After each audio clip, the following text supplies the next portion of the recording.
What's up, everybody? Welcome to the Big Think Dimension, the only gaming podcast for the modern gigabrain gamer. I'm coming to you live from the hyperbolic podcast dimension, and my name is Dan Video Games. And with me, as always, are my online co-hosts, KZ Excellent from kzexcellent.com. How you doing?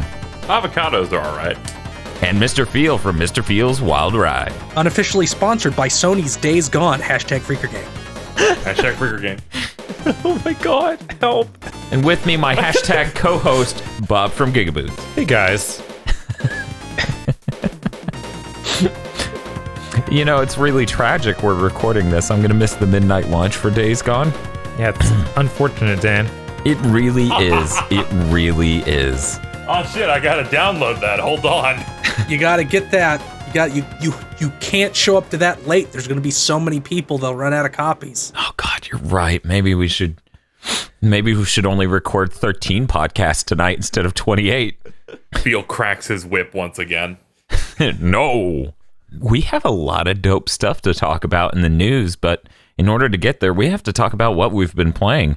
Bob, what have you been playing since the last episode of Big Think Dimension? I actually tried a little bit of 2 games. Of what? 2 games. So one of them was Mortal Kombat. Oh. No, 11. They actually put a number on it this time. Yeah. They weren't like, no, it's X. We went Mortal Kombat, which was secretly 9. Right. Mortal Kombat X, which is what they said it was called, but it was clearly 10. Mm-hmm. And now we're just calling it 11. Yep. Why is it changing every time? Because they're insane. Since when is this Rambo? I hate Ed Boon because he was asked about, so why are you calling it MK11? Because it's the 11th Mortal Kombat game, which is bullshit. What do you mean Mortal Kombat 8 was Mortal Kombat versus DC? I agree with your irate nature there. I definitely experienced that ire too once I did the count.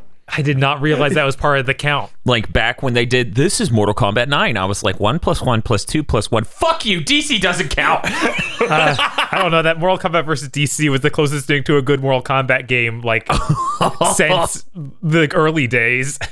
Like, but it's missing the quintessential Mortal Kombat energy. It is. It does not have the fatalities. It's like Bob hit me with a fucking truck. I've never heard a single kind thing said to MK versus DC. Well, when you have to compare it against Deadly Alliance. Yeah, when it's coming from Deadly Alliance and whatever they called those other PS2 ones. No, Deadly Alliance is good. It's got the fatality when you make the neck long. It's really good. It sounds like quality there, KZ. Yeah, that's a good bit. The only good thing about Deadly Alliance is when they really clumsily reference it in Mortal Kombat 9 story mode. Yeah. Oh no. Do you remember that, Bob? No, I don't, because I didn't play that. Or I didn't play much of Deadly Alliance. Yeah. What the hell's the guy's name? Kung Lao is kicking ass, and Shao Kahn's like, you must fight Quan Chi and Shang Tsung. And they're like, you'll never stop this Deadly Alliance. And then the fight happens. Yeah. Yeah. That's called Kino. That's solid. That's good. I will never deny that MK9 story is Kino as shit. It has Soulnados in it. I do like that. That's like the number one thing. That's like Electronic Arts. It's the number one thing everyone took away from Mortal Kombat 9. It's like, we got to make our story mode for our fighting games Kino. Everyone's still trying to catch up.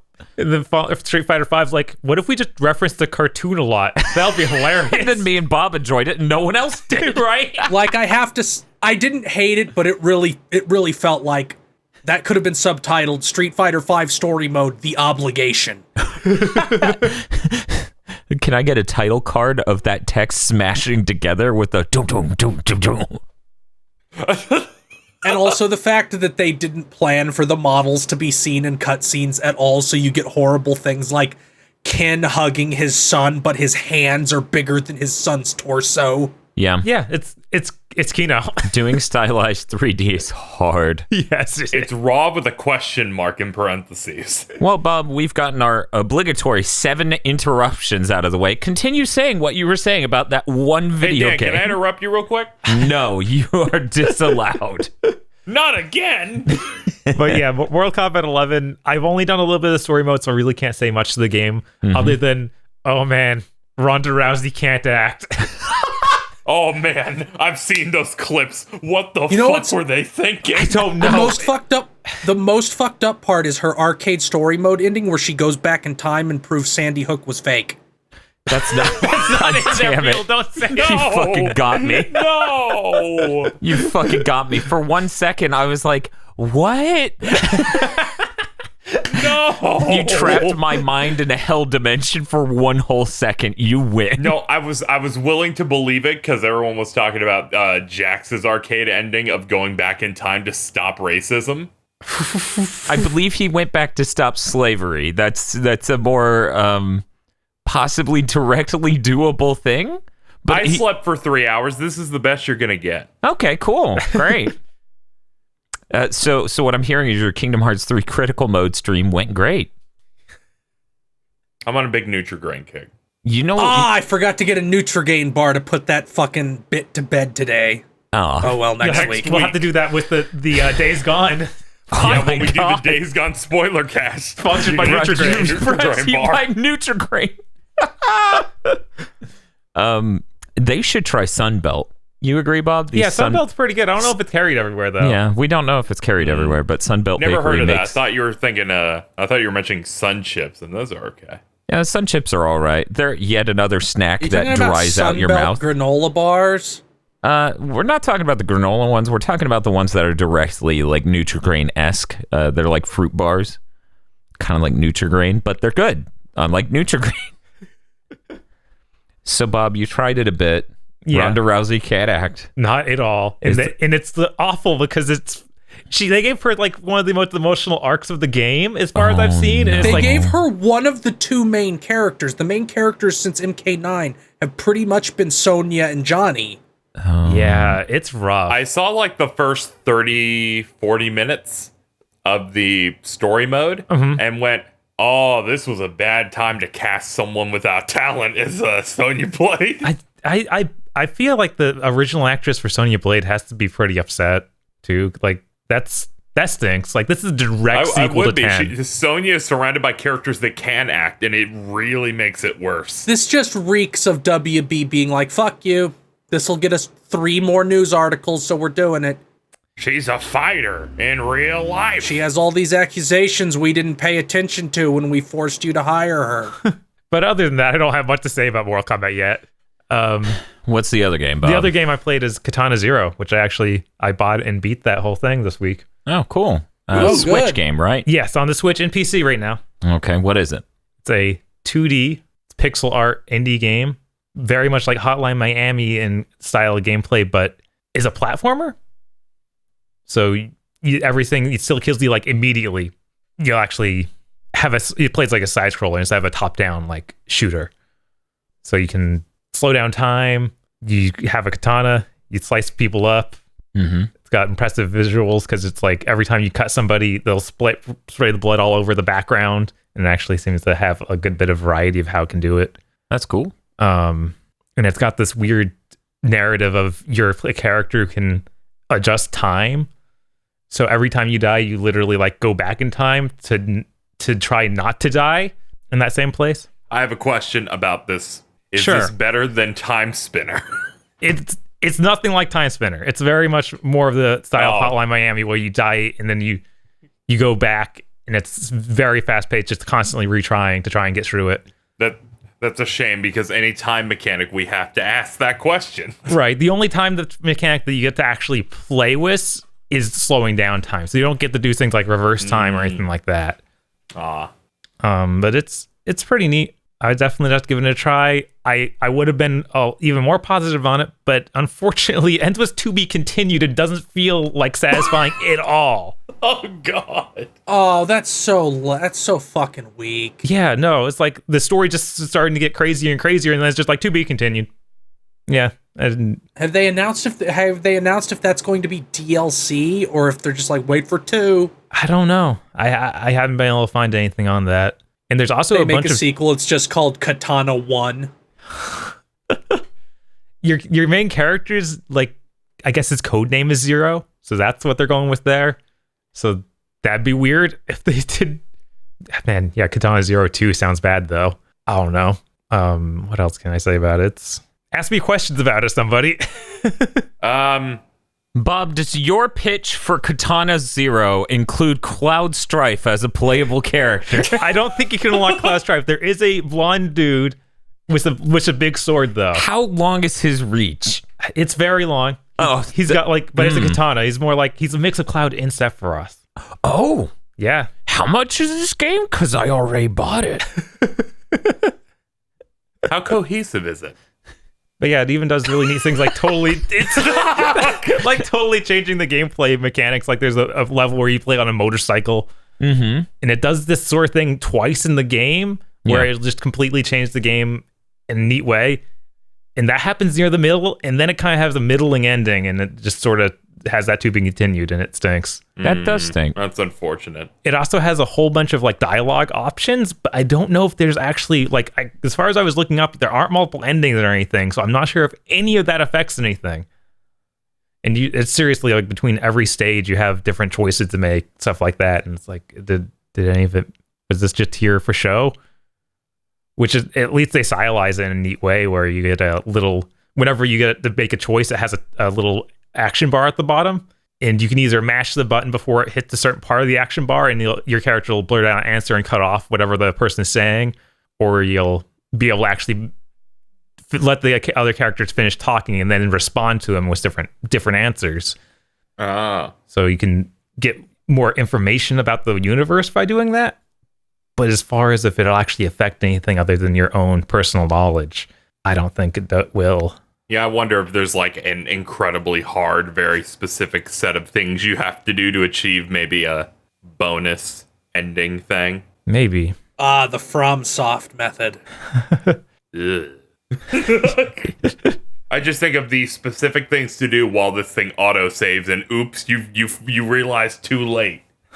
Yeah, no, that's always a miserable thing. At least in this, it's like a game that's maybe a few hours long instead of From Software. It's like, yeah, this is 40 hours. I'm not doing that again for this one random choice. Yeah, it being shorter makes it sound a little bit more cohesive. Yes, that's the main goal, being more cohesive. Yep. But yeah, some games are like, we will get Game of the Year. Others will be like, this will be cohesive. Two ends of the spectrum there. Yep. But yeah, I guess that's it for what I've been playing. Well, what I've been playing is the theme to GT over here quietly as Bob tries to talk about this game. Oh! Gross. Step into the Grand Tour. No, the Japanese one. No. To what end? Why would you ever do the Japanese one? Because Don Don Kokoro is actually good. It's the only good part of that show. But it's awful by association. Step into the Grand Tour is the only good part of that show. Bob, I don't want to hear this awful by association bullshit. That is not fair. You know what I associate it with? Kicking your ass in Dragon Ball FighterZ. All right. I also hate Xeon for actually being somewhat decent at that one fighting game.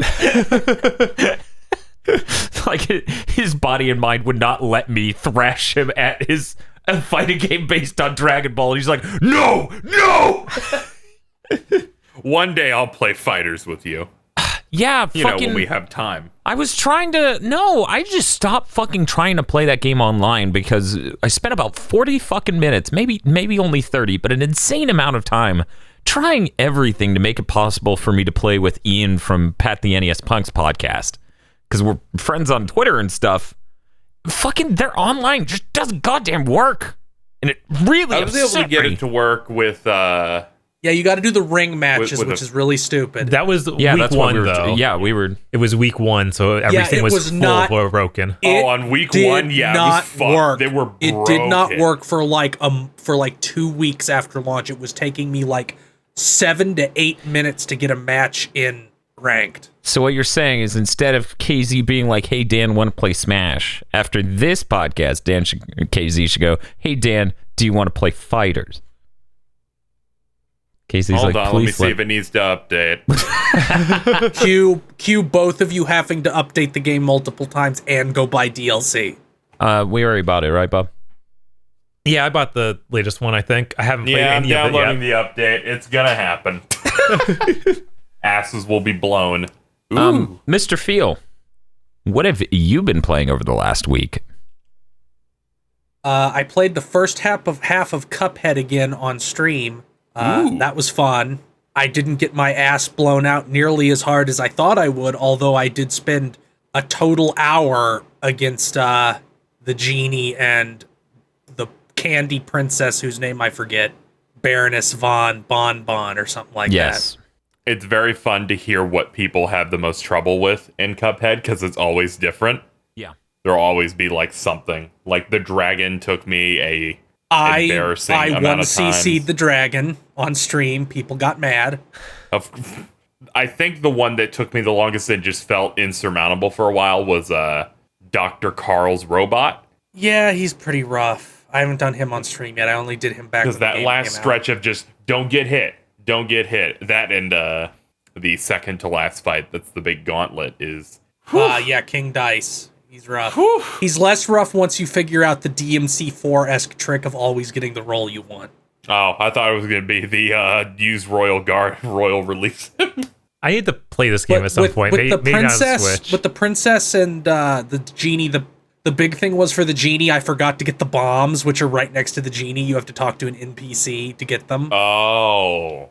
And for Baroness, I had bought weapons in the wrong order, so I didn't have charge shot, and that's the most important weapon in the game. Because it just does such a ludicrously massive amount of damage to everything. Yeah, I love Cuphead. I went through about a third of it once the Switch version came out. It's a lot of fun.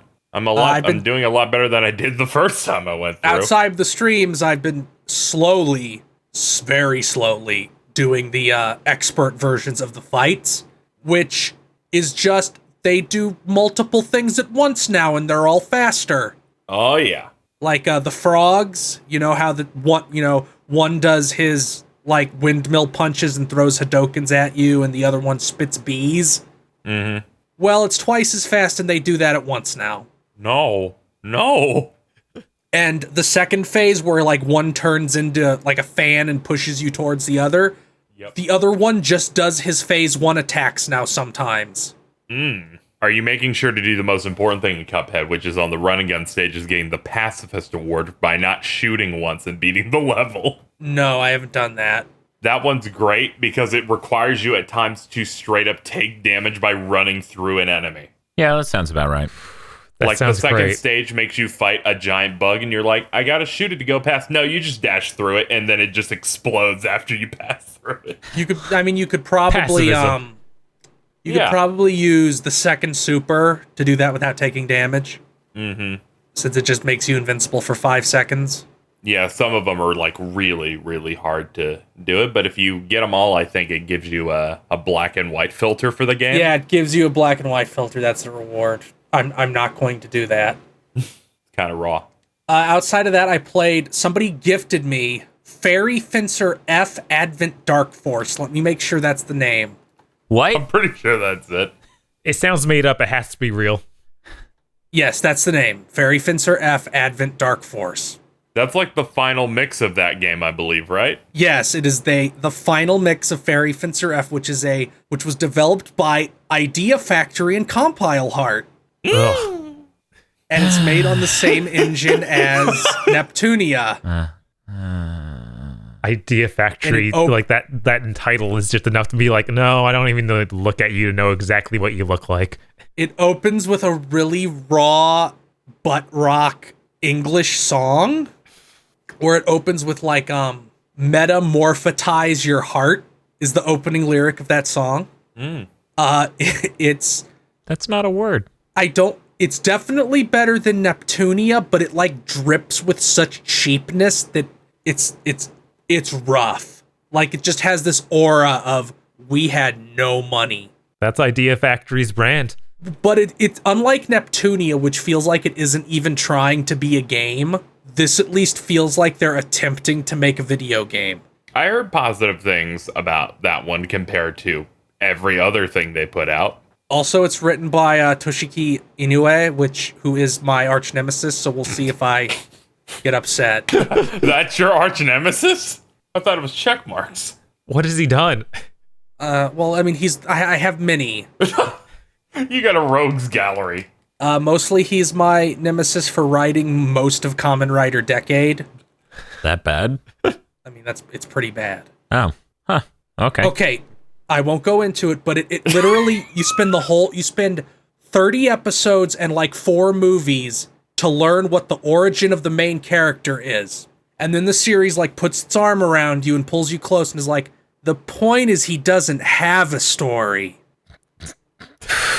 I have never heard anything positive about Kamen Rider Decade except that Gak did an opening and that one was raw. He got Last Jedi'd. He also wrote Devil May Cry, the animated series. Oh, Bob, I feel like oh, geez. Hold on, is Decade really the Last Jedi of Kamen Rider?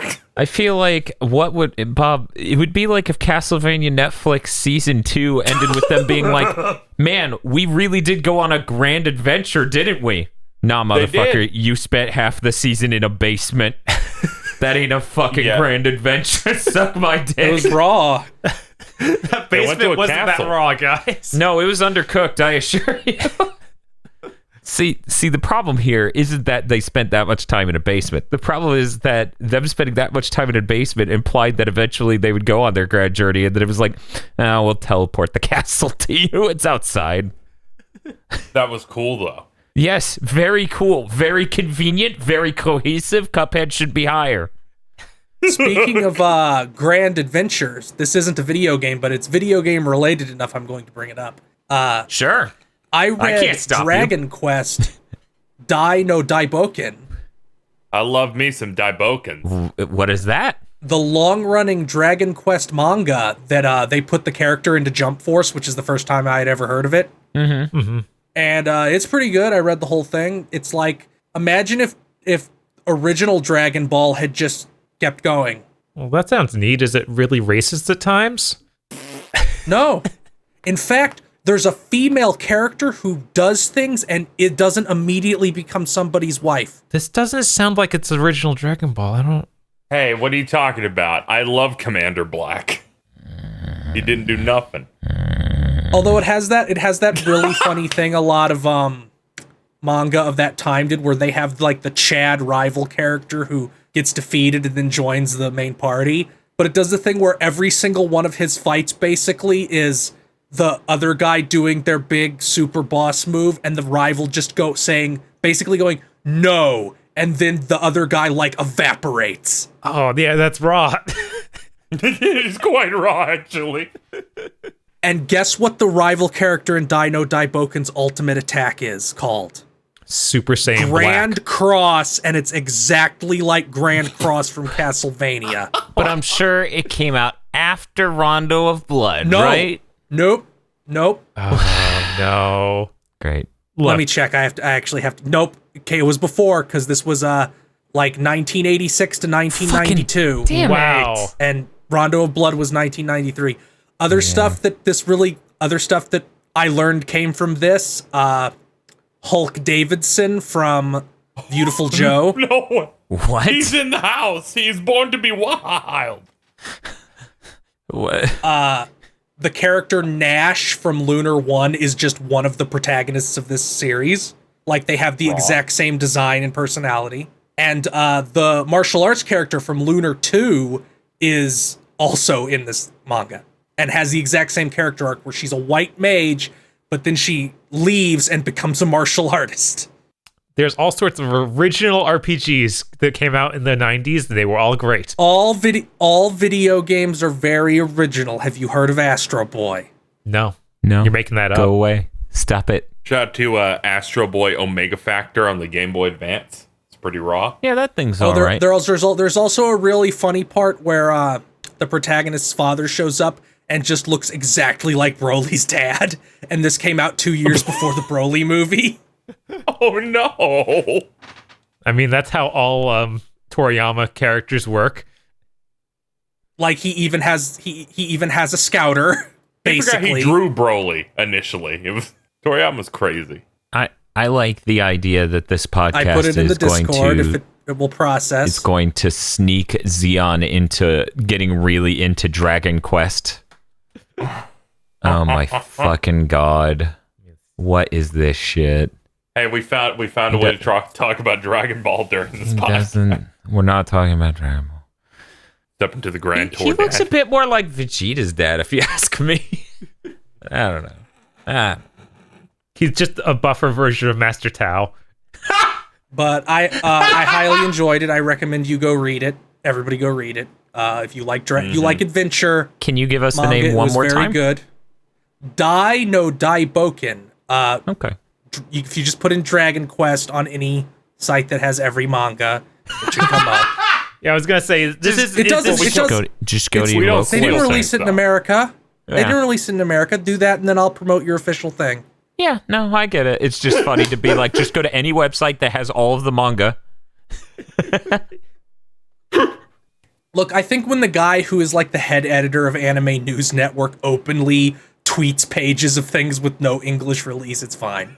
Yeah, they're starting to get better. Maybe Shonen Jump will carry this eventually too, because they just recently did that thing where it's like, Viz okay, I just pay you a couple sucks so dollars bad. to show a ton of them. Viz has not printed fucking dick. That's true. They stopped printing, but the Shonen Jump website though, that seems like Yeah, I don't they even started think- their new service for that. Yeah. Okay, but also print it. Yeah, they definitely should. Yeah. I don't know. I Like, enjoy why things is that are the digital official- forever.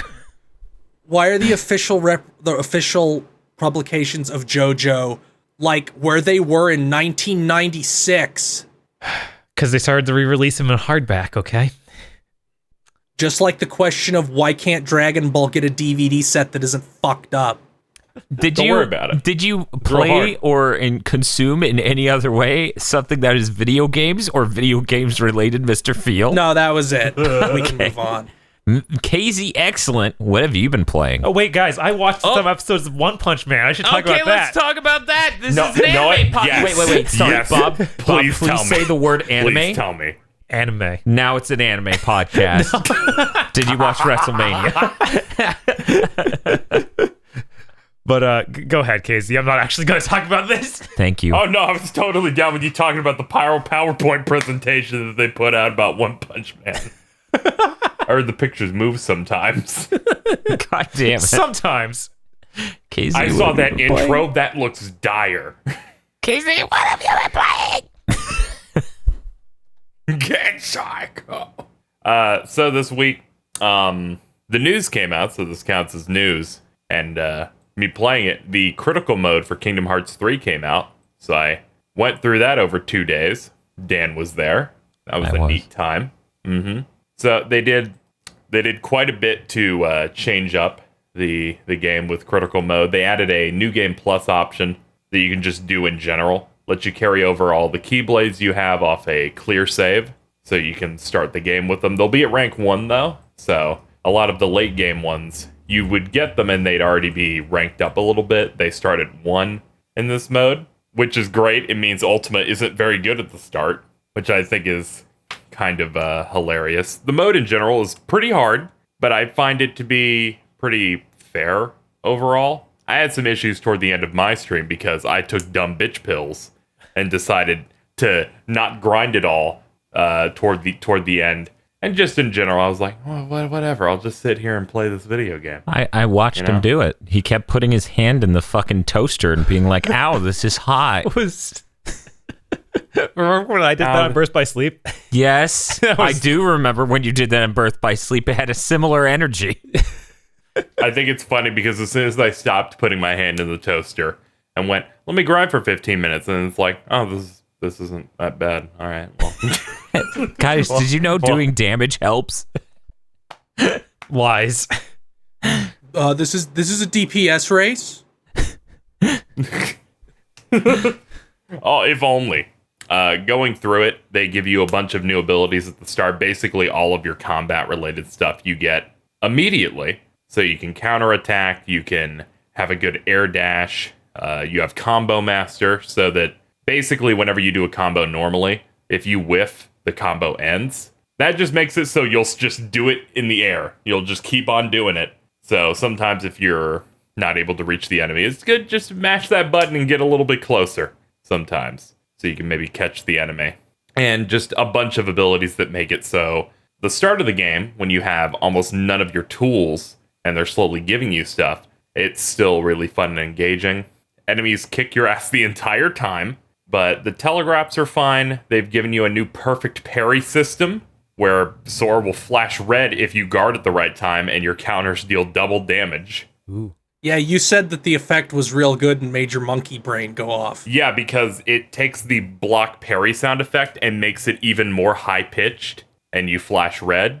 And if you use the shield Keyblade transformation, which if you block with that twice and unleash it, it does like 2 bars. If you perfect block, it did like 5. It rips things apart, but it's really challenging. And finally, there's a mode that just feels satisfying the whole way through for that game. I'm really, really satisfied with it. And that's pretty much it. I don't really have much else to say. It's just, it let me experience the boss mechanics, which I didn't get to do that much on the normal run of the game. And it's the first critical mode they've done since 2 that feels fun and feels like that is the standard I would play. Whereas every other one, I'm like, whatever, standard. Play it normally. So the thing about that is like the standard mode's pretty easy in Kingdom Hearts 3, so I could see why in some of the other ones you would probably be okay with standard, but prefer critical in this one. Even like Proud mode, I find that it's only like the last 2 fights that gave me any sort of like, oh man, I gotta quickly adapt a little bit. Yeah. If I want to avoid dying. But I died 2 or 3 times on my blind run of the game on Proud. Here, I died more. He died about 50 times. Yeah. Per world. I died a good amount. But however, it just, things felt thrilling in a way that game hadn't really felt like that before. Mm-hmm. And being able to carry over the Keyblade stuff just makes it a lot more fun because you have access to certain, like different stuff to do. Get the Ultima weapon before the credits roll. Like I was using the Hero 6 like a nano Keyblade, like on the Rock Titan. I was going to ask you, when you do New Game Plus, you were talking about it brings the level back down to level 1 on the Ultima Keyblade, so it's not as insane, right? Yeah. Is that only for the critical mode New Game Plus, or is that just for New Game Plus in general? It's New Game Plus in general. That's really disappointing because I love taking a table saw to hot butter. Yeah. Ultima Weapon has a stat of 13 and 13 maxed out. Mm-hmm. And at rank 1, it has 8 strength and 3 magic. At least that's still fairly That's still Unga. pretty high. Yeah, right? that's pretty Unga. I enjoy that. Okay. Mm-hmm. It ends up making it similar to, like, I think the Pirate's Keyblade also has, like, 8 attack early on. So, in general, it just feels a lot better to play. I feel like it could maybe damage you a little less. I would never want to do critical mode without carrying over Keyblades. I feel like that would tip it a little bit further in the area of, this kind of sucks. Like, sometimes you just need a little bit more freedom in what you're going to do, and the way they're designing this is definitely don't play this your first time. They want it to be people who've played it before, have a good idea of how all the mechanics work. And it does a better job of teaching you a lot of that stuff because you get access to a lot of the more technical combat stuff immediately instead of like halfway through the game, which makes... Yeah, that was so frustrating. It made me start doing a lot of stuff like you get guard broken a lot in this game from big enemy attacks. And you just have a move that when that happens, you can dodge by nothing personal attacks where you just dash behind them and start slashing at their back. And I never did that until I started this run. But yeah, it's really great. You said in the live stream, what exactly there was that one ability where you just wholesale get rid of the attractions? What was the buff from that? Oh, so a few of the stipulations in critical mode is your HP and MP are slashed by about half. So like your HP bar ends up around the bottom middle of like your HUD, which has been a standard for critical modes in these games, and your magic's a bit lower. Your arrows that you build to get situation commands and like transformations and stuff take a lot longer to build. So what happens is there is an ability called Critical Converter that disables all the attractions in the game except for the 2 train ones, because they're like special event ones. Right. And it will just, as a result, you will get form changes, these transformations faster in exchange for that. Tell me that's... Which means that of the 4 arrows you have to build, you have to do basically 4 combos. Bob, tell me that is not amazing. Yeah, no, that's great. because form changes are amazing and attractions are miserable. Yeah, they really are. Everyone is saying, just let us turn them off. And I'm like, there's no fucking way they are going to be nice enough to remove something they worked so hard to make. They're going to be like, dude, we've spent so much time lighting these things. And I'm like, they did it. Holy shit. Yeah. Also, it makes the form changes feel special because you have to do like 3 or 4 combos straight to earn them. So they feel special. You're not having situations in the main game where there are 5 fucking bars of shit you can mash triangle to just nuke the screen. You can't do that anymore. Right. That's really neat because there's just constantly something you could do. Like I'm having trouble remembering a time in a battle I wasn't just able to hit triangle to do some special move. Triangle twice in a row. Really. Even on Proud, they just hand you screen clears constantly. Mm-hmm. Yeah, you can get some screen clear stuff here, but just the way everything's set up, it's really nice. They don't nerf your damage that much here, which in previous critical modes, they did that every time. Where it was, you do half damage, the enemy deals double damage. They need to go back to 2 where you deal more. It seems to be about the same, but these games are a lot more focused on stats now, so you have to keep yourself geared up. Because you'll hit, it's like kind of like Borderlands, where you'll hit like a strength threshold, where I'm like, I'm not doing much damage, and I got like the 1 scaling point. The scaling is all fucked up, yeah. Yeah, I get like a 1 strength point boost, and I'm like, oh, I just broke through the barrier they have in place for that. If I was to like compare it to other action games in terms of like the challenge of it and the flow, it's like if you took Devil May Cry 5 and put something in between Son of Sparta and Dante Must Die, where some parts kind of beat your ass, but it doesn't feel too oppressive. Yeah. I think it sounds like most of those changes sound really good and is a great way to add more replayability to that game, in that some of the changes just make it way better for a replay. So I'm interested in trying that at some point. You, Dan Video Games, known for his beginner mode runs and beating the entire end game with the ultimate weapon. Hey man, that was one of the most fun parts, was going into space and being like, okay, time to do all of the gummy ship shit. It was really funny. I watched like 3 streams of people getting mad because they were dying in critical mode on like the 2nd or 3rd fight while using ultimate weapon. In critical mode, okay. Well, yeah, because things still hit you. Like that Keyblade isn't going to do anything for your defense, and a lot of things will drop you in about 2 or 3 hits. But the game has straight up said this mode is about doing some good parries. If you like parrying things and doing cool counterattacks and doing rider kicks, then you'll have a good time with that. Bob, you had a question? Does critical mode affect the space stuff at all? Like your gummy ship? No. Okay, good. It only affects the base combat of the game. So the pirate stuff and that would be unreal. Gummy ship stuff. Everyone was asking that on stream, and I'm like, I hope not. I hope the pirate shit isn't suddenly really hard. You have to race Luke's sword, and suddenly he has boosters or some shit. He has boosters, and every time, if you take 1 hit, you die. Your ship just sinks. That'd be really funny. So big enemies kill you in 1 shot in this, and it's fucking insane. Yeah, that is pretty insane. Some of them are absurd. Like these floating pirate dudes who like have a chain up in the sky and they slam you, and you're like, It feels good to lose in this game, though, because you almost never did in the main game. But yeah, that was my week. Okay, so that was my 2 days. You didn't play anything else? I played the Cuphead thing, which I talked a little bit in Feels thing, but that's it.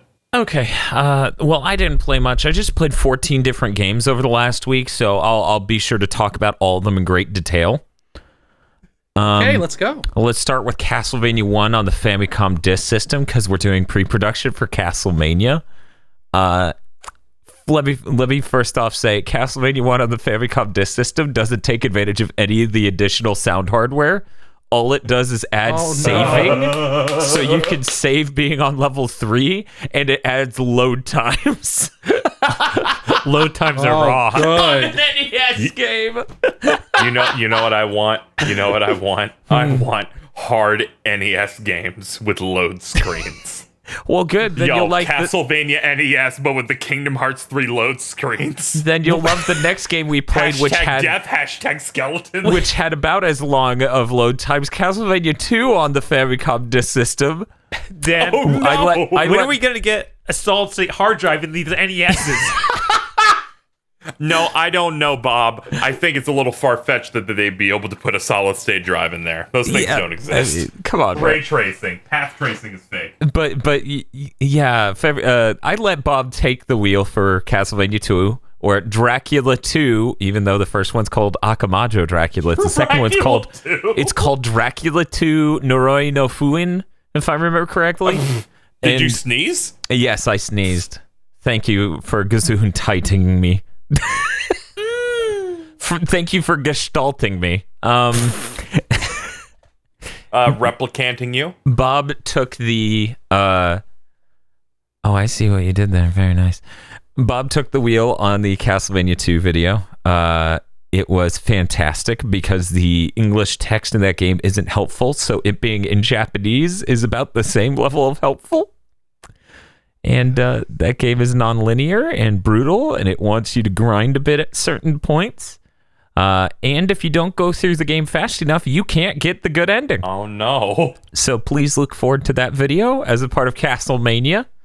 And the actual only game I wanted to talk about. Actually, you know what? Here, I'm going to talk about 2 more, even though obviously we played 14 already.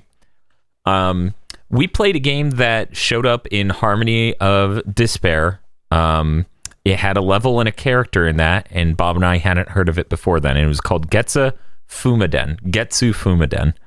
And I was like, I've never heard of this game. What is it? So it's a Famicom. Yeah, it's a Famicom cartridge game that came out between the 2 Castlevania games in Japan.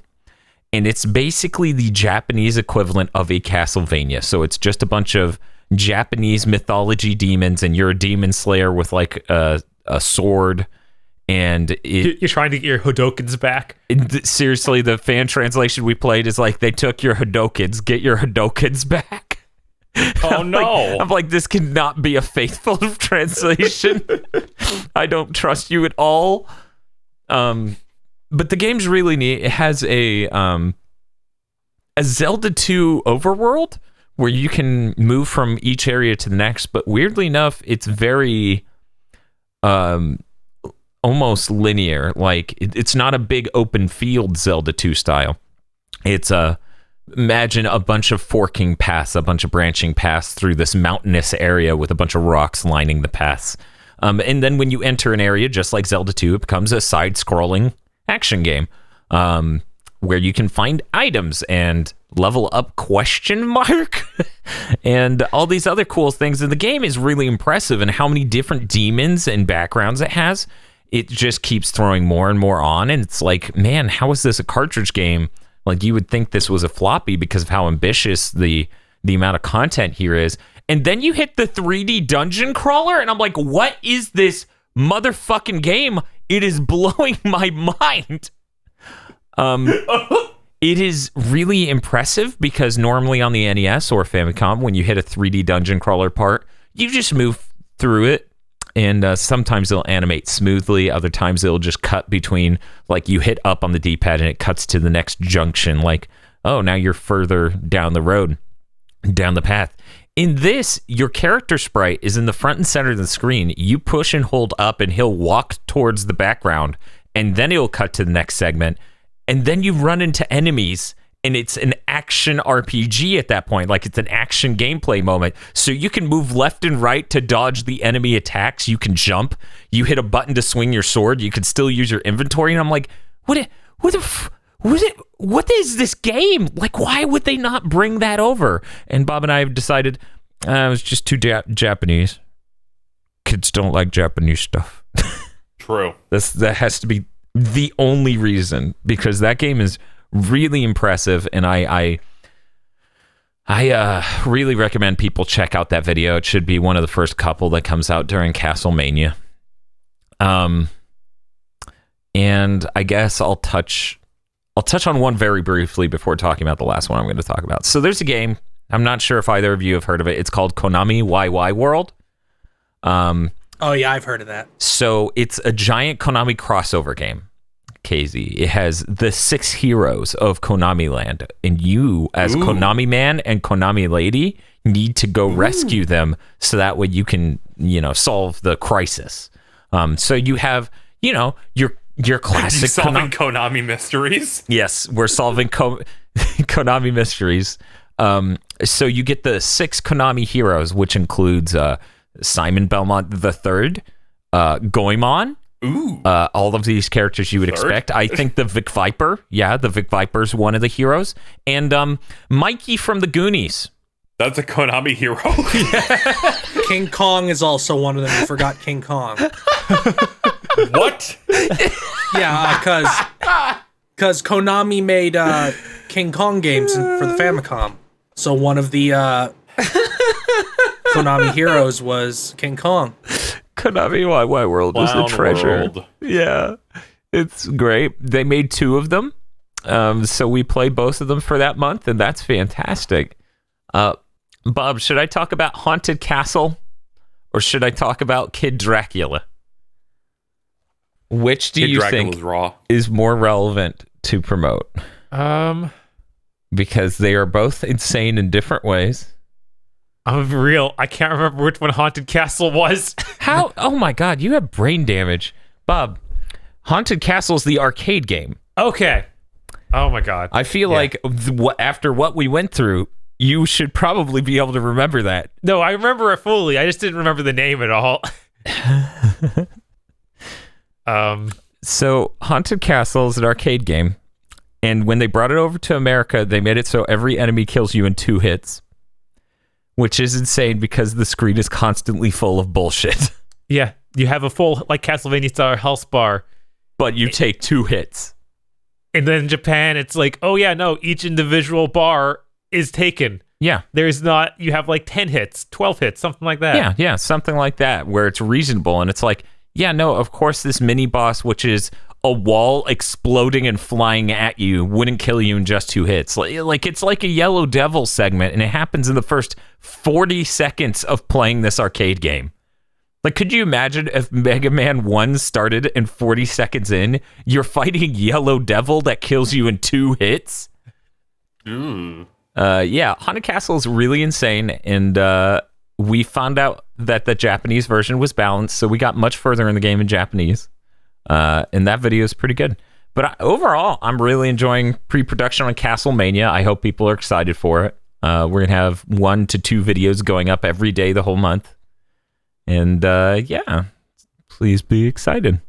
And all the regular podcasts. How are you going to survive? Great question, KZ. I don't want to think about that, thank you. Don't worry. Feelings mutual. So, let's see. Yeah, that's all I'm going to talk about for now. I guess that means we should move on to the news. Oh man, that last thing though would have been a perfect way to like segue into talking about the Pod Lords. Wait, what last thing? You know, where you're like, oh, how are you going to survive? Okay, well, we'll take it back. KZ, can you ask me how I'm going to survive Castlevania again? Here we go. Casey's not going to do it. Bob will... So I have a news story. 4 people can't get to the fucking part where they bring up the Pod Lords breaking. Oh no! Where did you hear about this?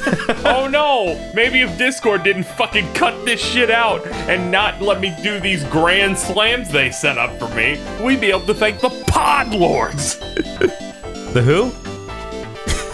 The Pod Lord! Popcorns? The Pod Lord! The Pod Lords for this episode of the Big Think Dimension are Danny Richardson, Notgak, Lady Popcorn, Ely Broyles, and Bam Madrigal.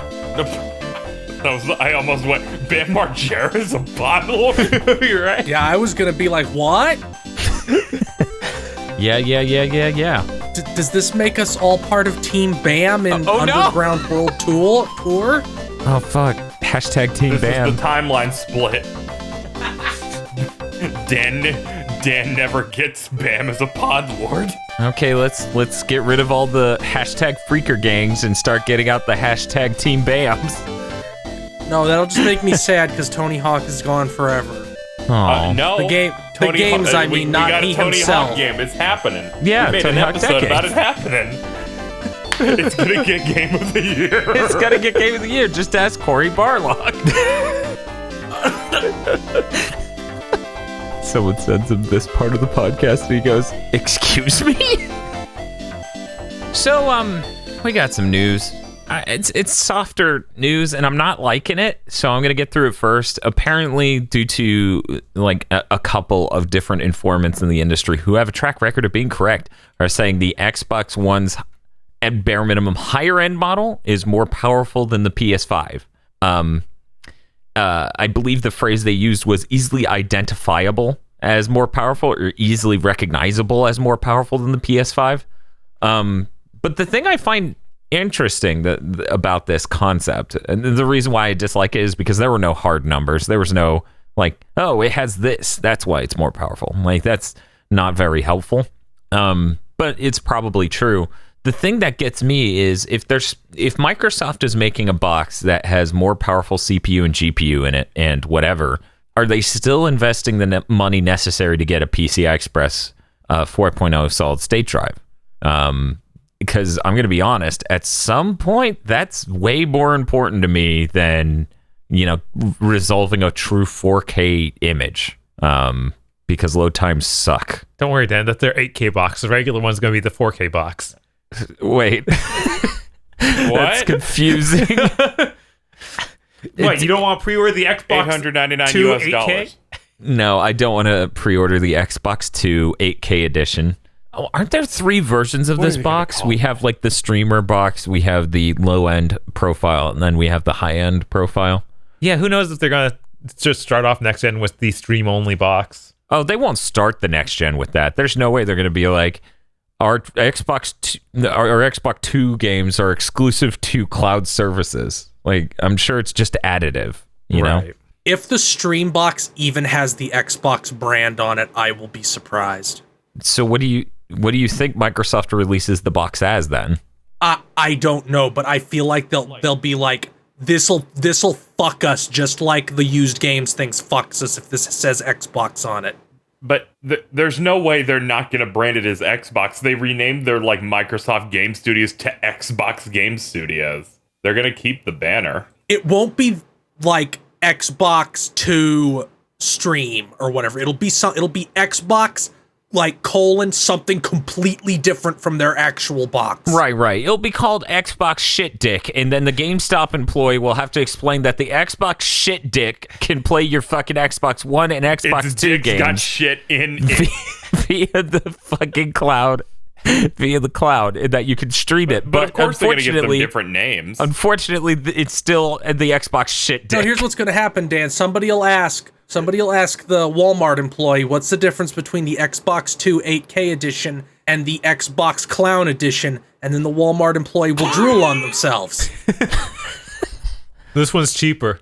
And based on history of, 12 years ago now, they will drool on themselves and immediately get me out of a completely different department to come over to their department to explain to the customer. Oh, no. And I'll go, fuck you. God. Yeah, no. Yeah, and then Dan is like, the Xbox 8K edition doesn't do 8K, and the Clown edition doesn't do anything. The Clown edition doesn't even have clowns in it. It doesn't even honk. What's the fucking point? What's the point? I want to hit... Look, when I hit the power button on my Xbox One, I want to hear one of two sounds. A clown horn or the Taco Bell bell. And right now, I'm not hearing either. I'm just imagining Dan taking a complaint and it's like, they said push any button, so I pushed the power button and it turned off. What the hell? Well, it is the Clown edition. It should work. I want to hit this controller sync button and it accepts that. I guess there's other mild news here that I didn't write down, where apparently Ninja Theory, some game they were talking about that didn't get greenlit some years ago. What was the name? It was like Razor or something like that. And the current rumor is that that's what got greenlit by Microsoft when they bought them. which kind of makes sense because if they already had a project that was in pre-production and a lot of the concept phase was already done, if you're trying to get your library of exclusives to bulk up fast, then of course you greenlight the thing that already has a lot of work done on it. But it sounds like they want to make an action game version of Destiny. And it's 4-player co-op with quote bosses like God of War 3. That sounds like such a Microsoft thing. That sounds like what they did to Scalebound. What? Until it died. Well, the funny thing is, this is That sounds exactly like what they did to Scalebound. It does, but the thing is, Ninja Theory had this concept years before they were bought. So it was like, while Microsoft is forcing Platinum to make Scalebound into that, Ninja Theory is sitting there being like, hello? Could I have some Gucci? You mean Microsoft, anyone? You mean the company Some that basically ex-Bucci? never made money making games and only survived so long due to its extremely expensive motion capture studio has bad and some unconceivably ill-suited ideas for games? Yes, I do mean that. How zany. So on one hand, that's neat. At least we'll see a game out of Ninja Theory in the next 3 years, maybe. Which is good because look, guys, I want Microsoft to have exclusives so that way when I have a conversation with the insane dedicated Xbox fan base, they don't have to go complete doe-eyed crazy to defend the exclusives on their platform, which don't exist. Dan, Call of Duty is an Xbox exclusive. Oh my God. Grand Theft Auto 5 is my favorite Xbox game. It's exclusive, right? I'm pretty sure PS4 has marketing on Call of Duty too. It doesn't matter. Destiny's an exclusive too. Phil Spencer called Tamim into his office and was like, Tamim, make me an L. And then Is that the shirt he's gonna wear at E3? It's just a T-shirt with an L on it. I like because when you said make me an L and it called him into his office, for some reason in my head Phil became a damn it, what's the term? Whatever. Tamim became his vizier. So he's like, I will find you the biggest L in all of the world. A sultan. So Phil Spencer was a Is sultan. Tamim Jafar? Like what? Yes. I had the word in my head at the beginning of it, but then I got so unraveled over Phil being a fucking sultan that it just killed me. Also, holy shit, Tamim doing that voice would kill me too. So does that make Mark Cerny Aladdin? Who does that make Aladdin? Probably. I guess that's all that we've got left because Sony keeps cycling through executives. Or maybe Dan is Aladdin and Mark Cerny is the genie who gives him the really good PS5. There's something at the end, instead of wishing for Genie to be free, he just lets him make Knack 3. Just make it a little less racist. Doesn't make it a lot less racist, just a little. Just put the littlest bit more opaqueness around how racist your game is. Can we have plausible deniability about the racism? Please, that's really all I'm asking for here, Cerny. And Cerny's like, no, I make art. Those goblins deserve to die. So when you guys setting your stream goals for single day playthroughs of Knack? Oh no. Single day playthrough of Knack will be very similar in energy to a single stream playthrough of Mirror of Fate. Oh, are you gonna be screaming at Bob over the phone?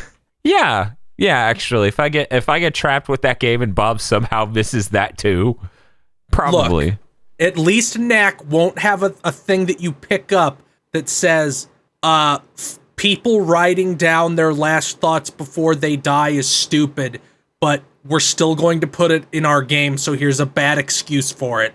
Yeah, Mirror Fate does a lot of apologizing, which is why it's insane that people get upset when other people critique it, because the game's apologizing for the shit it does. Why should I be? If you acknowledge your bad writing but still do it, that's okay. No. That's no. I'm sorry, Dan. Society has decided this. No, we're in the wrong here. No. Look, if there's anything me being on Twitter has taught people, it's that I'm never going to admit being in the wrong. The Bouncer's a great game. Let's move on before we get sucked into the clown dimension.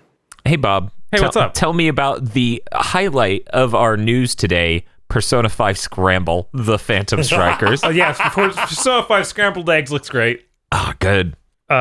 We saw a mini trailer.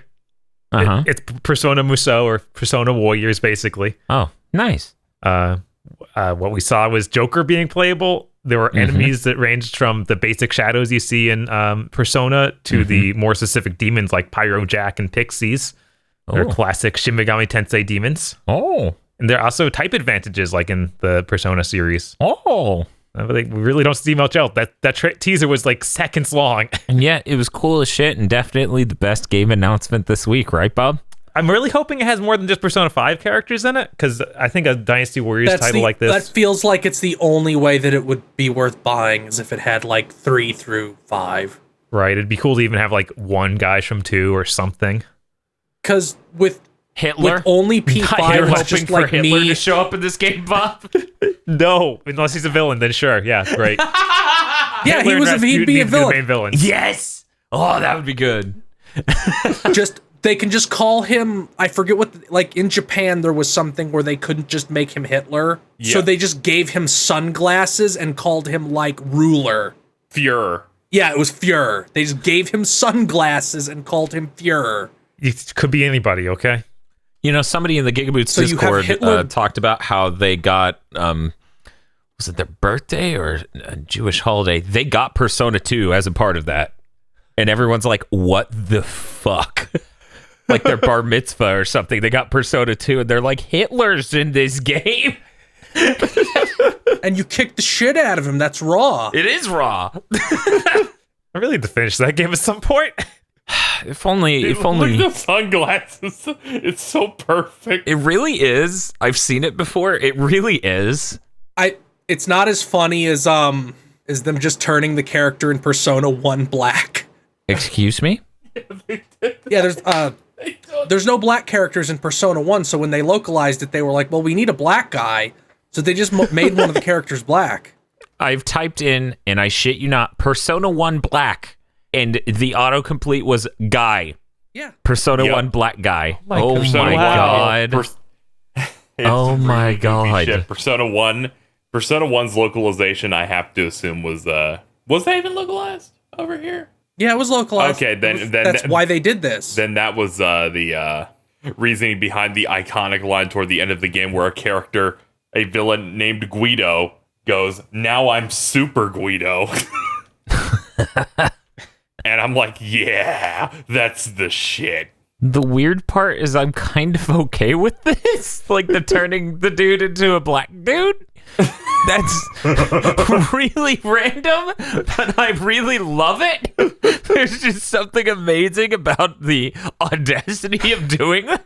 The thought of the release of Persona 5, like, oh yeah, this time Haru's black. Oh man, that would be hilarious. But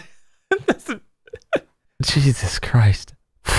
Okay, Bob, what's your opinion on this game, the Scramble? I'm excited. I'm always up for more Dynasty Warrior like spin-off games because sometimes they go really great.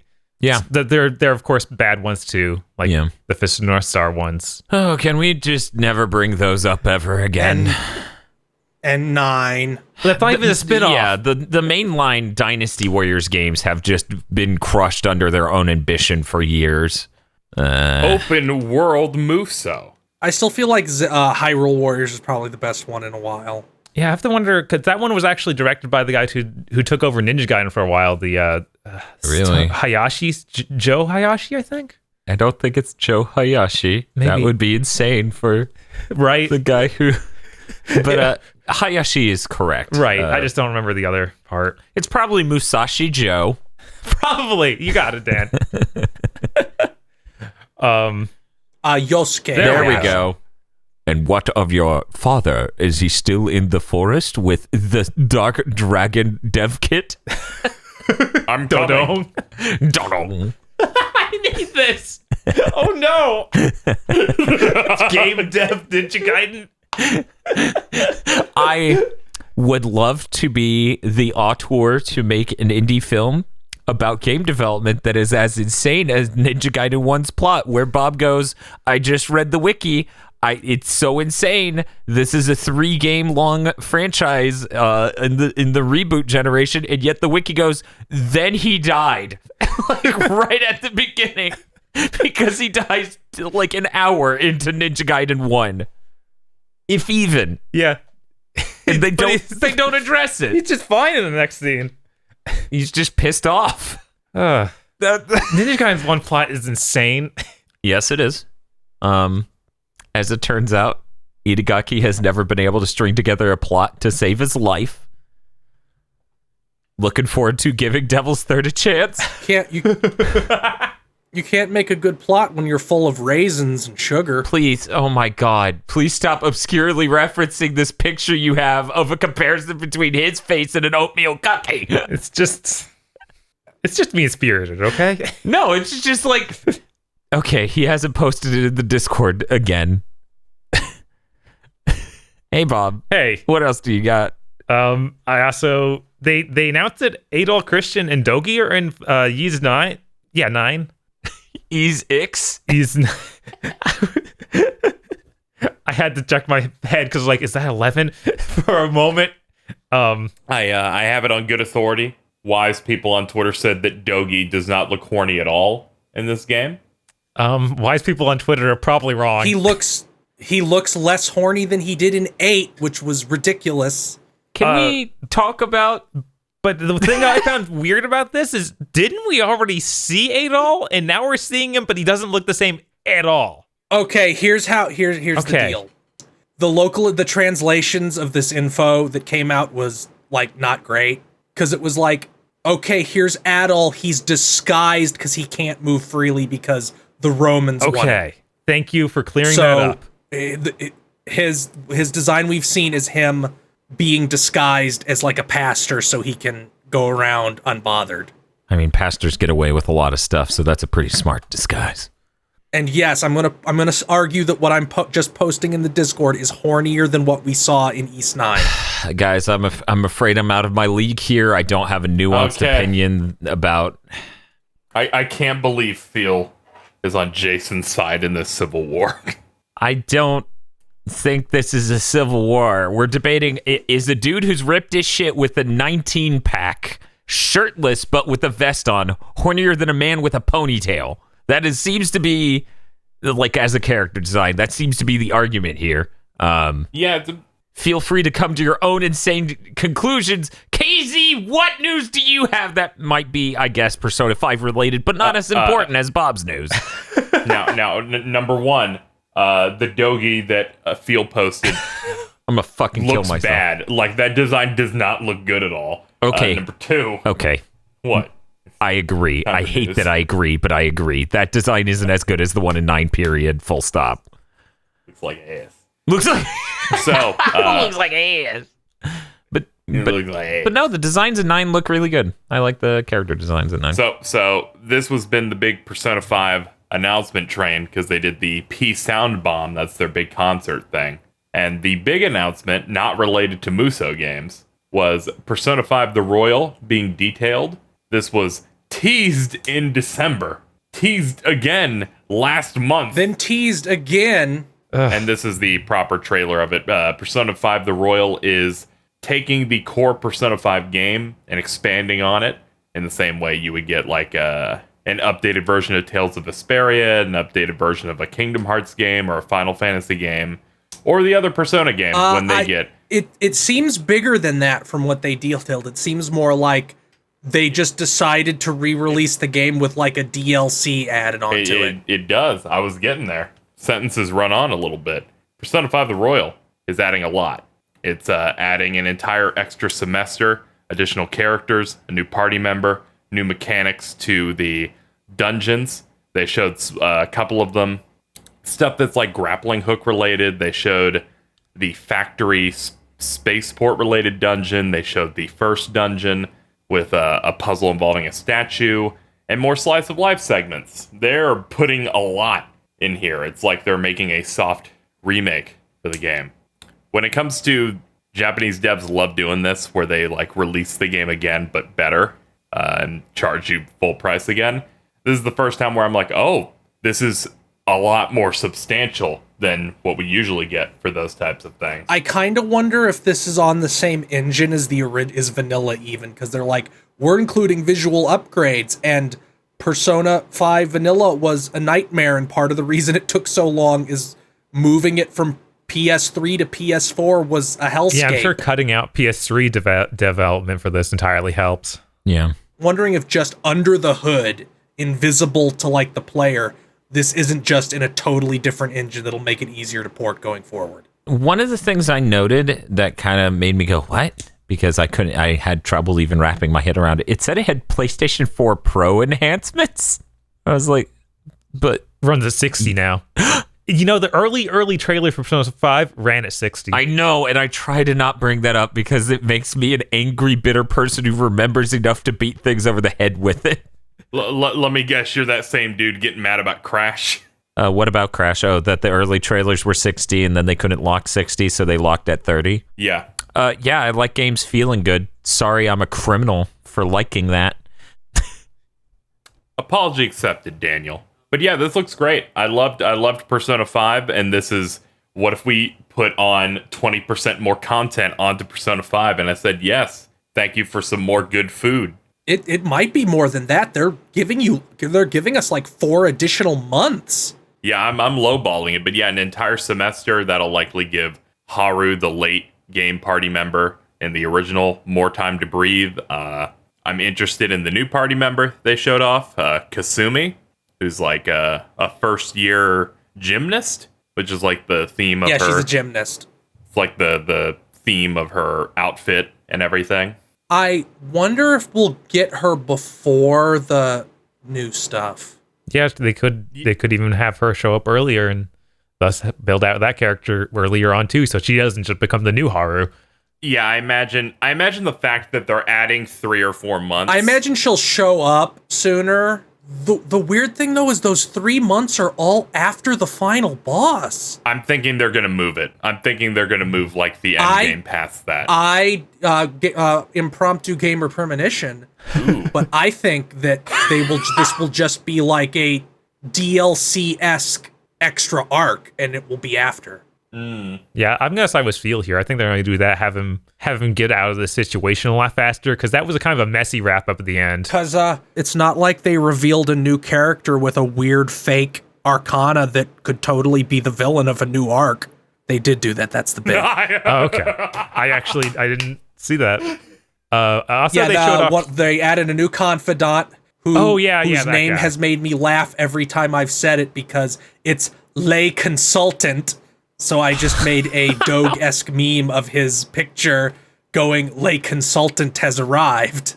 Yeah, nothing's more suspicious than a consultant that shows up. I don't know. He just has that face that you don't trust.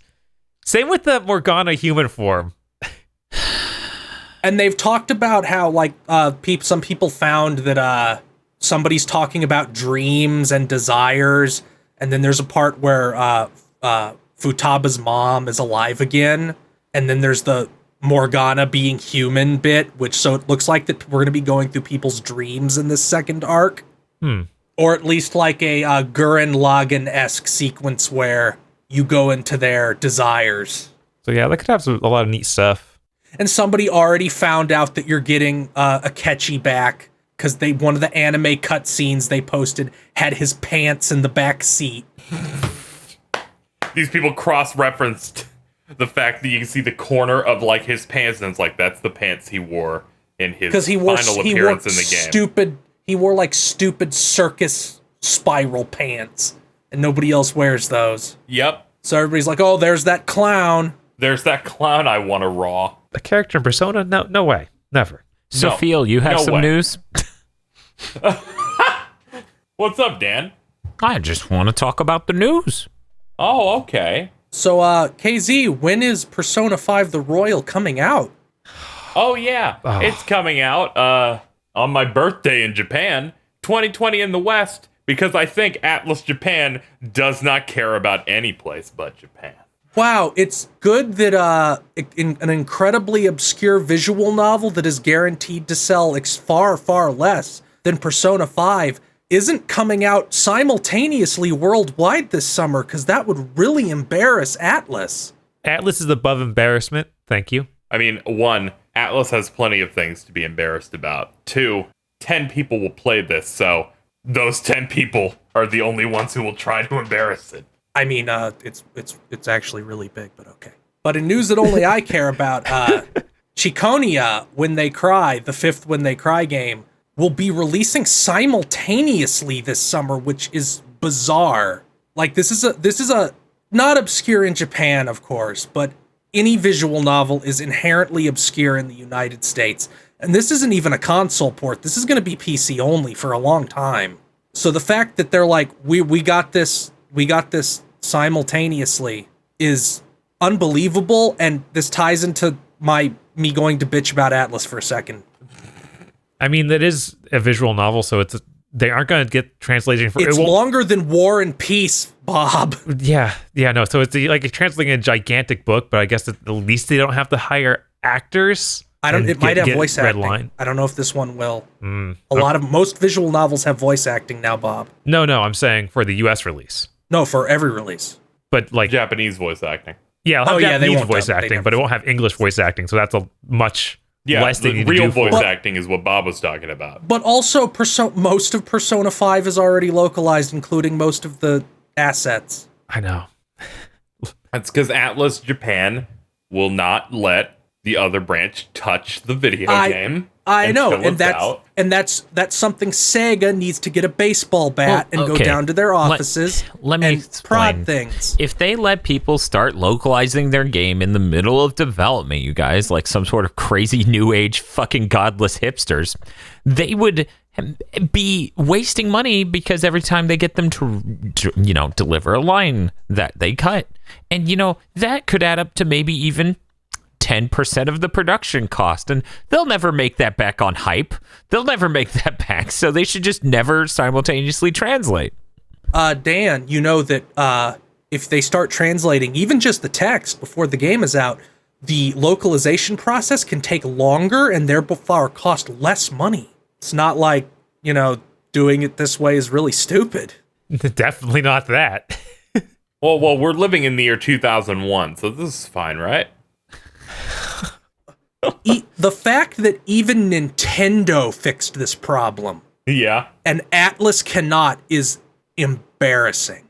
Yeah, no, the fan base is huge over here. I don't know what you're talking about, guys. They're clearly only the same size as Nihon Falcom. It's understandable that they don't throw money into translating Persona these 5 faster. sold like 15,000, at least 1.5 million copies in the West.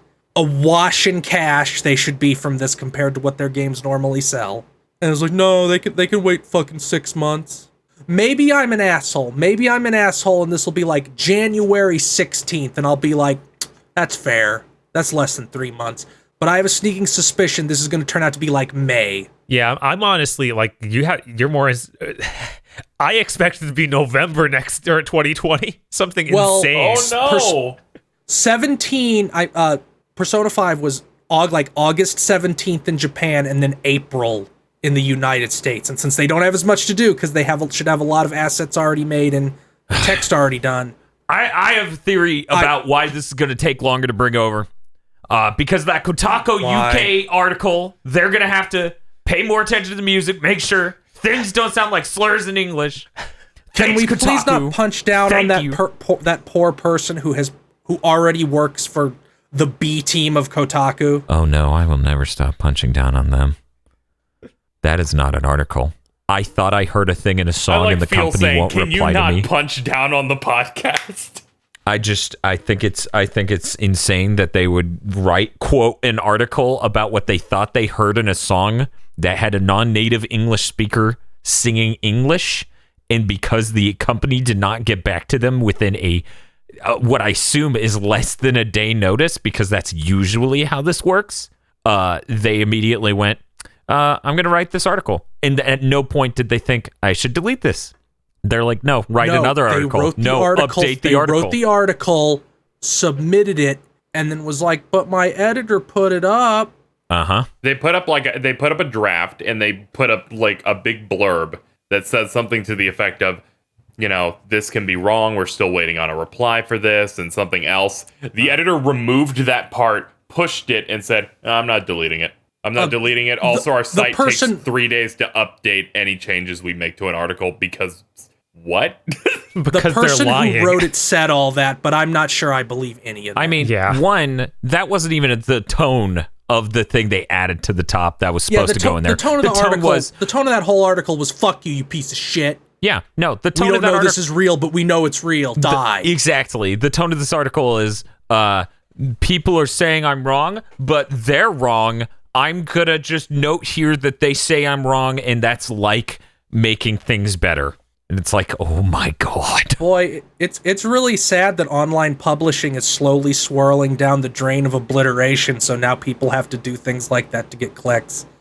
The discovery that 80% of all web traffic were bots, so all advertising fees got cut to like 30%, really did a number on that entire industry. But remember, Atlas cannot get these localizations quickly because, as I was told by multiple people, when I called Atlas incompetent when Persona 5 was taking like 8 months to come out over here, you can't compare it to anything like what Square's doing with all of their mid-tier games, because Atlas is basically an indie company. They're owned by Sega! Indie companies sell multimedia games, right? The fact that Judgment is going to be localized faster than this is a pathetic blot on Atlas. And they had to shoot an actor to fix them. Yeah, that's with them pointing the soul-sucking gun at the guy that got caught with cocaine and changing his model to a generic NPC. So, here we have news that isn't Persona related. No, we don't. Oh, yes, we do. Okay, let's see. I'll just start with this. Anthem has delayed every single thing that they said was going to come out. They put up like their 90-day roadmap, which was like, here's all this stuff we're going to add to the game, like including a bunch of desperately needed content for in the game. And then they put out a thing like, we're delaying all of that to try and put out the fires. And I'm like, I mean, this is one of those things where like you feel like an asshole for saying you're still terrible, but it's like, do you really get credit for putting out fires when you were dancing around drunk swinging a gas can last night? Yeah. Actually, sadly, they do get credit a lot, and it's insane that we live in a society that does that. Where it's just like, no, you fucked all of this up. Stop pretending that you slowly putting out the flames. Look, guys, we're trying to earn your trust back. Come on down to the new improved Gold Corral. Every time. This time will be different. And then I still get stabbed, but there's a chocolate fountain in the background this time. You're like, oh, is this knife covered in chocolate? And they're like, yeah, it came from the fondue mountain. Probably not sanitary. You're definitely getting an infection now.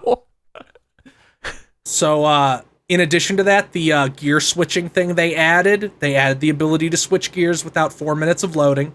Wow. But it still takes so long you can't actually do it if you're playing with other people? What? That's pitiful. Like, you still can't actually just switch gear in the middle of a mission because it takes far too long and nobody will tolerate it. Amazing. Oh my god. Why? How's this still Don't going? worry, though. When I put Anthem into my PS5, I'm sure it'll be like butter. No. That game will have its servers fully shut down by the time the PS5 is out. Okay. You guys heard Yep. it. I honestly, I agree, Bob. Yeah, I agree. Anthem servers running for 2 years straight sounds weird. Right? Oh, what's BioWare's closed? So then what is this game doing here? That's the game that haunted EA. But the servers haven't been powered in years. So speaking of EA, we'll go to the next EA story. Apex Legends looks like it might have been a flash in the pan a little bit, because a bunch of analysts posted like things that made EA stock drop, which is that Apex Legends has lost like 90% of the players it had at launch. Oh. And maybe more. It's been a pretty savage, ruthless drop. And today EA was like, Respawn is delaying any Titanfall things to add more content to Apex Legends, because now they have to compete with Fortnite, because Fortnite puts out shit like 3 times a week. Yeah, destroying human lives in the process. It's real great. We'll get to that, Dan. We'll get to the destruction of human lives. We'll get to the cruel corporate machine grinding people to mulch in its gears in a second. Are you talking about Amazon? Well, yeah, we'll get to that. We'll have the corporate brutalization segment. Okay. My favorite segment of the podcast. So yeah, basically EA's just like, Apex Legends doesn't have a tail. We're putting more people on it to try and get a content roadmap going that can compete with Fortnite, which leading into the next thing is impossible because Fortnite is destroying the lives of everybody who works there. This is depressing. So much like what happened with Rockstar, another article came out where it's like 100-hour work weeks are expected at Epic. Oh. Who could have seen that coming? I couldn't have seen it coming. I was like, they make $1 billion a second. They could surely hire enough people to not have to do that. Nope. Yeah, you'd think that with the all the money in the world, you could just not have to deal with that. You could have enough people on your stupid game. So it's the usual stuff. Constant crunch. It's voluntary. Which, by the way, if you say that or believe that, fuck you. Do you understand that when your boss says something is voluntary, it isn't actually? Like, does that pierce your brain? I've told Bob many times that he doesn't have to watch cursed content movies. I've told him it was voluntary, that he didn't have to. Even in this article, it's like people took 1 day off a week and got fired because they couldn't make their deadlines. Yep. That's how they do it. That's what it means. You don't have to work 100 hours a week, but we need 100 hours worth of work for you a week anyway. So, what the fuck are you gonna do? And in response to this, a bunch of people from NetherRealm came out and were like, it's exactly the same here. That's Except insane. It's worse in some ways, where, like, and you know what? I like Ed Boon, but this doesn't surprise me at all, that there's just this condescension towards any woman working there. Like, that really doesn't surprise me about NetherRealm. That surprises me, honestly. I mean, sure, they're the company that couldn't render a woman in-game up until like 1 or 2 entries ago. No, this is probably the first one. They made like the dude bro game in the world. Bob, I'm counting Injustice. No, have you seen Wonder Woman? It's been a bit. Look. Yeah, Dude, look, all I'm saying is, I remember the older Mortal Kombats, it was real rough, and in Mortal Kombat 11, one of the things I said is, wow, everyone looks human, even the ladies. Yes, that's Bravo. the first one. Yeah, I like to believe Injustice 2 was better. It's been a while since I played it. But multiple people came out and were like, yep, I don't care if this gets me blacklisted. Their only major developer in Chicago, I think it is. And they're like, so they just suck up all these people and grind them into mulch and discard them. One of them was like, this is why the guy who died during Injustice 2 died. Oh, that's fucked. Which sounds insane and hyperbolic, but okay, as someone who's fucking killed himself trying to get these podcasts out, it does not. Since we got as much support, crunch is raw. It sounds made up, but yeah, it can be brutal doing this sometimes. But since we've gotten as much support as we have for the podcast, I've been able to take more time off from work, and I can't even fucking quantify with words how much better I feel as a human being able to sleep a decent amount multiple times a week. You know, I was sleeping like 2.5 hours regularly, multiple times a fucking week, trying to keep up with this shit. So yeah, no shit, that could have killed a man. Yeah, no, surviving on 3 hours a day is not only that, but like I did crunch for a couple weeks with my job, our equivalent to crunch, where it's like 16 hours a day for 2 weeks. That's nightmarish for 2 weeks. Now extend it to 8 months. Yeah, because what they were talking about with Mortal Kombat 11 is that they've been in crunch for 5 months now on this. Crunch was something more like 2 or 3 months when the person who came out to talk about this, he was like, I'm already blacklisted by NetherRealm, so fuck it, I'm going to talk about it. When he came out and talked about it, it was only like 2 to 3 months of crunch, and nowadays it's 5. That means they've been crunching since they announced the game. Yeah, they crunched since November, Bob. That's insane. Yeah, that's incredibly insane. The game should not have come out this month. I don't know why it had to come out this month. Oh, wait, that's the end of the quarter. Because it's profitable. No, the quarter was last month, Bob. Most fiscal years end in March.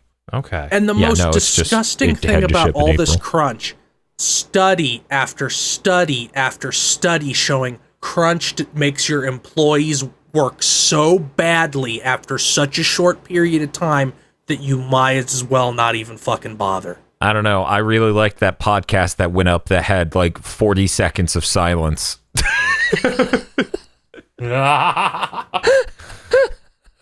Just because you're working almost drunk. Yeah, I know. It's like you're effectively drunk for 5 months. No shit, you can't work right. Yeah, it's really fucked up. But guys, whatever you do, you need to understand these single-player games, there's no future in them. Everything should be games as a service and really fucked up quadruple A. We need to be able to release things every single day. Yep, that's the future. Ugh, God. You know what the future... I'm just waiting. What game studio will be the first game studio to start paying their developers in wooden chits to spend at the company store? Amazon. Speaking of Amazon, now, while we recorded this, Amazon has announced that 2-day Prime shipping will become 1-day Prime shipping. And they have ensured that I stay signed up for their overpriced bullshit service. Great. 1 day is kind of raw. I like that. I mean, that could have saved us a couple of times with the Kingdom Hearts streams. Creed, friend of the channel, works at Amazon, and this will probably make him mad, so... I also think this is a positive. Oh, no. Casey. I'm just ironically grinding my friend into dust. Hey, what a good troll. He supports CBT. That's why he works at Amazon. Oh, no. He likes being in the cage. Jeff Bezos promises. Yeah. If he works really hard, he can become one of those guys spying on people through Alexas, but that aren't allowed to report sexual assaults. He opens that box of the dance set that has shit in it. Oh, did you not know, Bob? No. The Alexa stuff is fucking grimdark. There were some employees that left Amazon who talked about the shit they would hear on it. It's a large number of employees listening to those. Oh, no. It should be illegal, but people are fucking stupid for putting these devices in their homes and not putting together that is exactly what's happening. Oh, no. I mean, the NSA can turn on your phone remotely at any time, and they don't even need a warrant. So you're fucked. We're all fucked. This is the dark dimension. Okay, check this out. What you just said is, if the government wanted to get you, they could listen to you. So you might as well keep your door open at all times, turn on a webcam, live stream your fucking nutsack to the world. I mean, we're on a podcast and all of us stream at different times, Dan. Yeah, you know the difference. We're already basically there. You know the difference? I turn off, I unhook the mic, and I go take a piss. I don't sit there and invite the internet to listen to me peeing. Well, we're not all as bold as Dark Side Phil. Oh, no. Oh, my God. I just you say that, and yet Amazon keeps selling these things. So apparently, a lot of people have that bravery. Well, because they don't know. It doesn't even enter their brain. What would you ask an Alexa anyway? Alexa, what's the weather gonna be like tomorrow? Alexa, play this song. Alexa, what's the weather gonna be like tomorrow? All right, now my tablet in 20 hours when I look at it, it's gonna confuse the shit out of me. So I would ask it the same shit I asked my phone. I would pull up to a place that's insanely busy and has a bunch of kids, and I would go, what fucking holiday is it? You do that? Yeah. And it's usually some shit like, it's President's Day. It's Martin Luther King Day. It's Veterans Day. And I'm like, okay. That explains how I missed it. Because I don't celebrate any of these. It's Columbus Day. It's Columbus Day. Yeah, that actually was I pulled up on my bank years ago and it was closed, and I was like, what fucking day is it? And my phone's like, it's Columbus Day. And I'm like, God damn it. Slaying the natives wasn't enough. He had to slay my day off. I like how you just turned into Duke Nukem. Yeah, because that's the level of level-headed I am when I'm angry at a holiday because I can't use a bank. I've become a stereotypical angry dad. Beating the children. Whoa. No. No.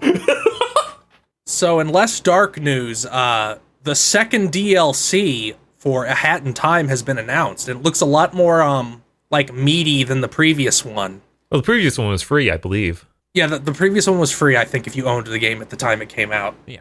I think it's money now. Yeah, now But it's like $7. It is called Nyakuza Metro, and it has a whole new stage and 10 hourglasses, which is about like 25% on top of the game, I think. Because I think the base game only has 40. Whoa. So it's like a big new stage. You get a lot of new costume elements. You do jobs for Yakuza Cat. It also has some kind of online mode now. I don't exactly know the details of that. The trailer was mostly chaotic and just a bunch of people running around the levels. So I don't know if it has specific challenges or if you can just run around or what. Yeah, it looks like you could have 50 people. But I'm very excited for this. I really liked A Hat in Time. It was one of my favorite games the year it came out, and cleansed the darkness of Yooka-Laylee from my soul. That incredibly bad game that makes me want to die. I feel like you need to give Yooka-Laylee a chance. I did. I played it for 3 hours. I gave it a chance. I went on a stream and went, I love Banjo-Kazooie. Let's see what big hit they have for me here. I heard people said it was hard. Need to give it a try. I went through that first level. Had a lot of problems with the fact that it wasn't good. Went to the second level and they make you do a fucking quiz to be able to go to the next one instead of having a game show at the end of the game. Apparently it's in between levels, and they said, how long have you been playing the game? And they gave me 4 choices, and they just scanned my game time, and then I deleted the game in anger. Like, no. I like the part where I went to like a speedrunner-esque clip zone through a bunch of exploits in the platforming and found a single feather there, which is the coin equivalent. Telling me that they didn't design these collectibles, these feathers, to like, you know, go around the level and guide you there. They just fucking put them in buttholes and stuff in that game. Like, you're not gonna find all of these. Yeah, that game was miserable. Yeah, it really was. I'm excited for this DLC though. I hope they make another one. I want to see them improve Yooka-Laylee. But Hat in Time DLC is already good. Like, the game's already good, so I'm sure the DLC will be great. The SNK store run by Nippon Ichi Software of America is done. It'll be closed forever on May 7th. This seems to be just so SNK can open their own, which is good because SNK seems to be back. Yeah. Their trailers for Samurai Showdown are incredible. They're like unbelievably good trailers. That game looks really good. It's insane how good that game looks and just how good all the marketing is for that. Oozing with style. I look forward to buying it and then getting really mad because it's a game where one normal takes a third of your health. Yes. It's classic. It's learn. You have to learn. But I'm looking forward to whatever they'll be selling. And that won't be through Nippon Ichi Software of America, because although they're making admirable efforts to improve their products after being ruthlessly beaten for years, their online store still really sucks. Yeah, I hear nothing but horror stories when people try to order collector editions from there. Like, for getting them anywhere near release, it just doesn't happen. And they're the ones who get to do all the collector's edition of obscure games, even from other publishers. Yep. So you have to deal with them a lot if you're a person who buys collector's editions. Luckily, I don't. I killed that section of my brain a long time ago. Do we know if they're still publishing for SNK stuff in general over here or not? I don't think they're publishing. They're not publishing Samurai Showdown. Okay, because they published King of Fighters for them, so I guess that whole partnership's done. Let me check. Let me make sure they aren't.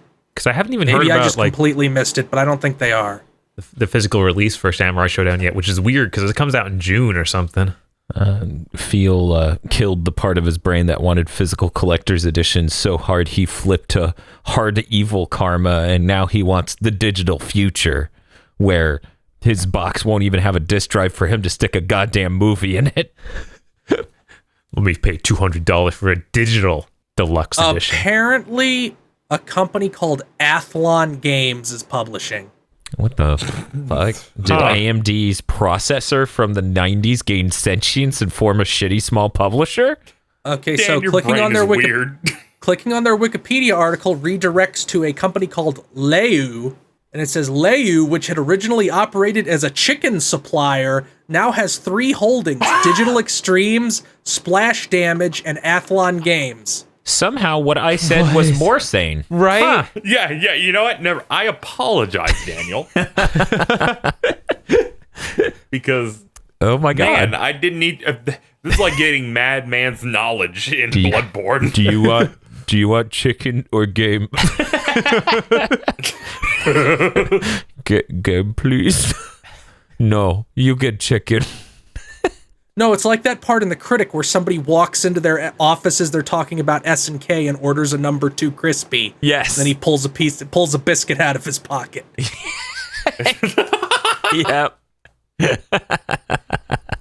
So, this time when we recorded the podcast, we were blessed with once again doing it during minor news, because they're doing the Nintendo shareholders thing right now.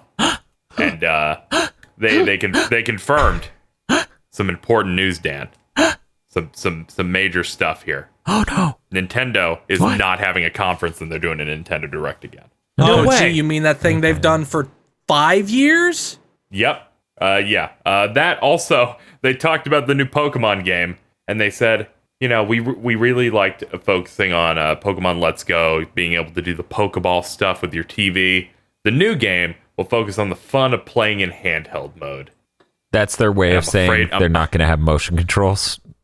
Right. That's all. Oh god, if that's what that means, That's what that means. I feel like that has to be what it means, because their shareholders are a bunch of fucking demons. Not only that, but if they're making those new SKUs, then there's no way the handheld only one isn't launching with Pokemon. oh man. Some more information came out about that, and it sounds like it may not be handheld only, which is sane, because there's no reason you couldn't just make a cable that sticks in the bottom and it outputs to a TV. Not working with the same dock, I understand, but good lord. But yeah. But if they're making like a handheld focused one, it would make sense for that to come out alongside Pokemon. Oh, yeah, for sure.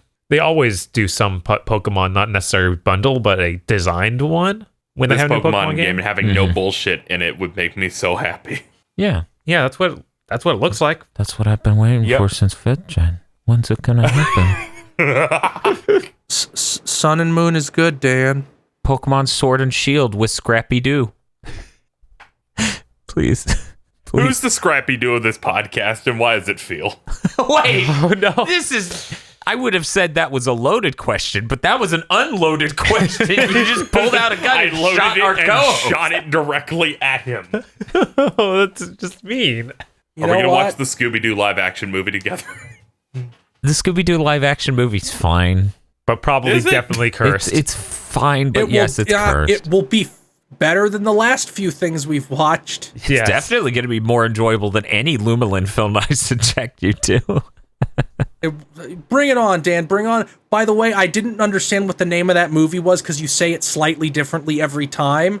At first, I Oh, you thought mean it the was sort a of- certain digestive calmness, and then I thought it was a No. sort of digestive calmness. But no, it's the sword of digestive calmness. Yeah. It's brutal. I look forward to it. Soul crushing. I'm literally going to bring a special guest on our side just to enjoy your misery. Oh no! Is it aggro? It's fake aggro. Who's the most schadenfreudiistic person I know? Well, that's good. I have an aggro-related idea. I'll tell you after the podcast. Oh no! Let's finish the news. We got more Fire Emblem 3 Houses info, which, by the way, that game still looks real rough visually. We got more Fire right. Emblem 3 houses, and I'm like, did we not have enough? How many houses do we need?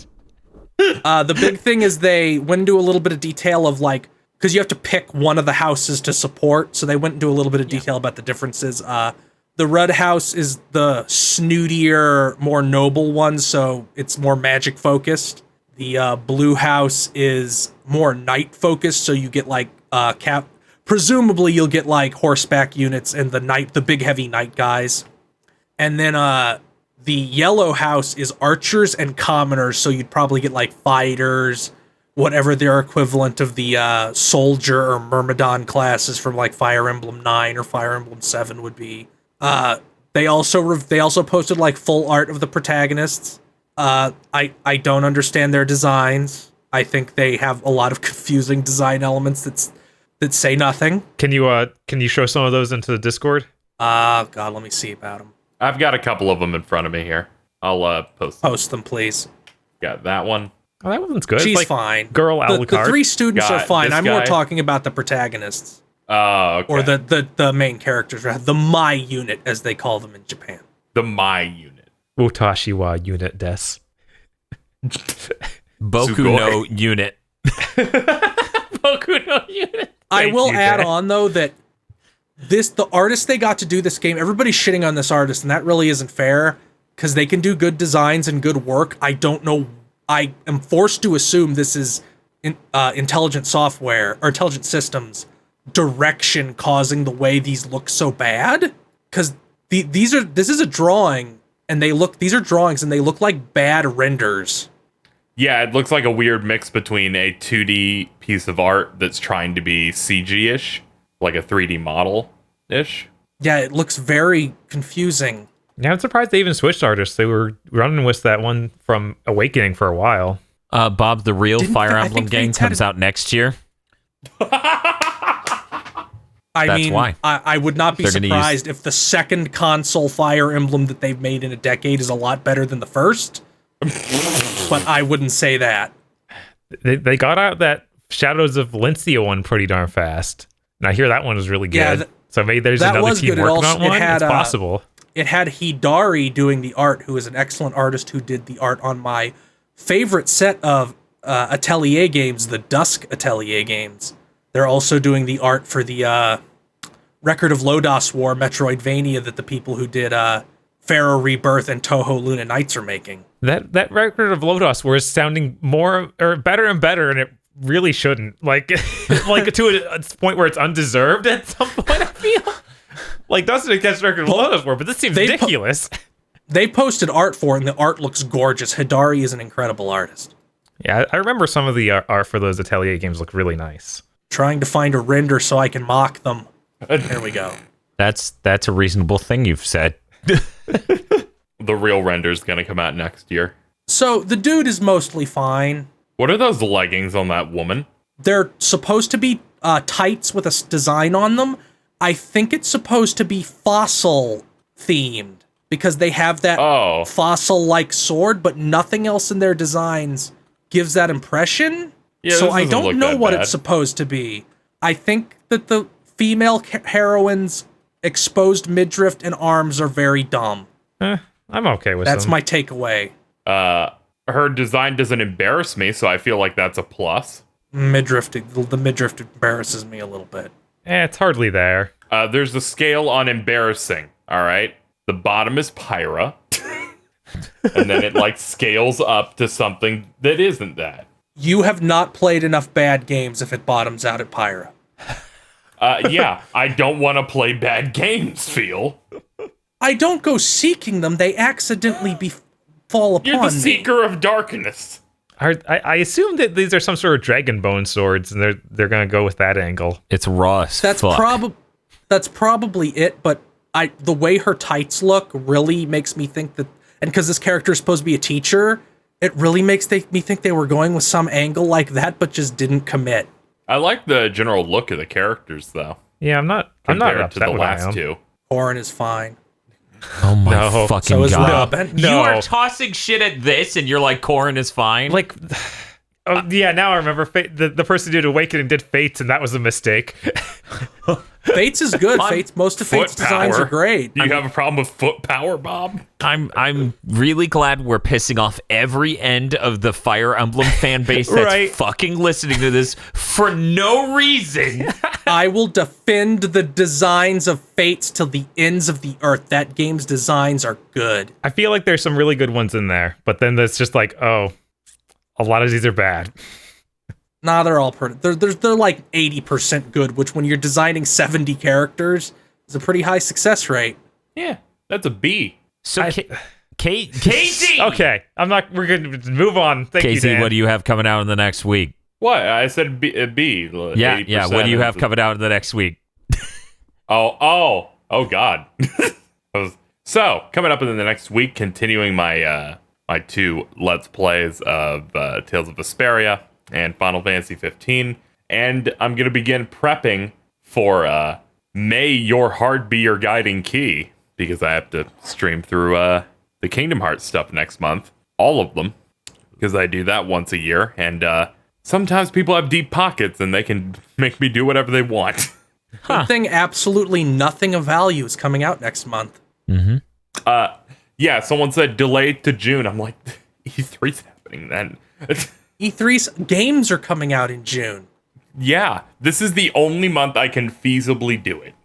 So I'll be doing it. Doing all the games, even the DS stuff. So I'll be getting like capture stuff ready for that and figuring out some back-end stuff for it. But it'll be great. There'll be plenty of fun streams. Occasionally Dan will show up from his job on the phone.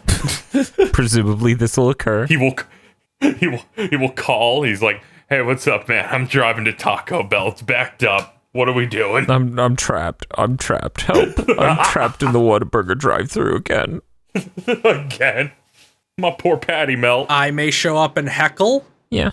That sounds like a good... I'm not watching those movies this time. I'm playing the actual game, so. But we all That'll have help. to but except for back cover, which we all have to show up for and participate My in. entire chat's like, when are you bringing in Dan, Bob, and Feel for back cover?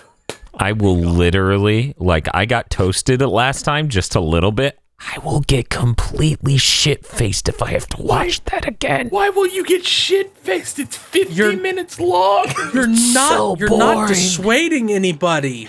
It's so bad. It's... If I have to watch back cover again, I might humiliate myself. Yeah, I'm sure that'll turn off so many people from wanting it. I'm not going to humiliate myself. I'm a good drunk. You're very dignified, I'm sure. I'm incredibly dignified. I'll have you know that I set up some Rock Band instruments for some people who wanted to play Rock Band when I was completely shit-faced and then crawled to another room to fall asleep.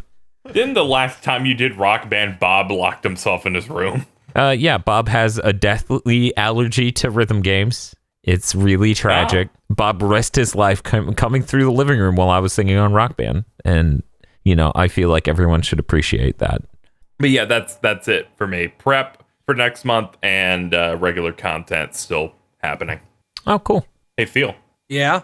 What are you doing on the internet over the next week? I guess I should put a gun to my head and force myself to do this. I'm going to be streaming every one of the classic Mega Man games in May, since Dan and Bob will be taking up the torch of Castlevania. I will be doing my own version of Mega May, and my goal will be to beat all of them and then all of the X games all in May. I probably won't get through the X games. Wait, you gotta do Mega Man on DOS. You gotta do... I have no way of doing that. Wonderswan Mega Man. I'll just be using the Legacy collections. That input lag's pretty good. I've already beaten all of them in the past on the Legacy collection, so it'll be fine. Yeah, you have to do Rockman and Forte Mirai Kara no Chosensha on the Wonderswan. That is absolutely essential. You know what? If I get through the other 19 games, I will. Which one is that Mega Man game with where Beto comes from? That would be Super Adventure Rockman, yes, I imagine. Super Adventure Rockman. Or as I like to think of it as SARS. Oh. What? Super Adventure Rockman. That's the acronym.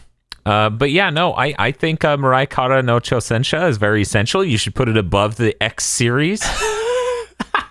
No. I like how everyone on this podcast has a separate fucking themed thing they're gonna kill themselves doing in May. During the same fucking month. Like, holy shit, guys, there are 12 months in a year. But look. Yeah, but not everyone has a pun involved. Phil, here's one, you're using our pun. 2. I'm supporting your brand. Yes. You don't understand. Mirai Kara no Chosensha has clock men. I watched the video, Dan. That's the single most important thing of all of Mega Man. Clock men. Clock men. That's raw? That's incredible. I think the closest moment we've gotten in the pre-production for Castlevania to the moment where we played that WonderSwan game was probably the remake of Castlevania 1 they did for Japanese computers called the X68K computer. Because when you get to the werewolf, it starts off as this innocuous woman just standing in front of a watchtower, and then she transforms into a werewolf and starts ripping parts of the clock tower off and throwing them at you. And we're like, oh shit! Werewolf cool. Yes, it was very werewolf cool. I also like the point in the commentary where Bob goes, I'm pretty sure that guy in N64 Castlevania was Count Saint Germain. He also owned a suit. Yes. There's some really good moments. Look, I was confused. They were wearing fancy suits. Oh, there's a fucking Castlevania wearing a fancy suit. Is he a time traveler? Saint Germain, Satan, it could be anything. It could be anyone. We don't even know.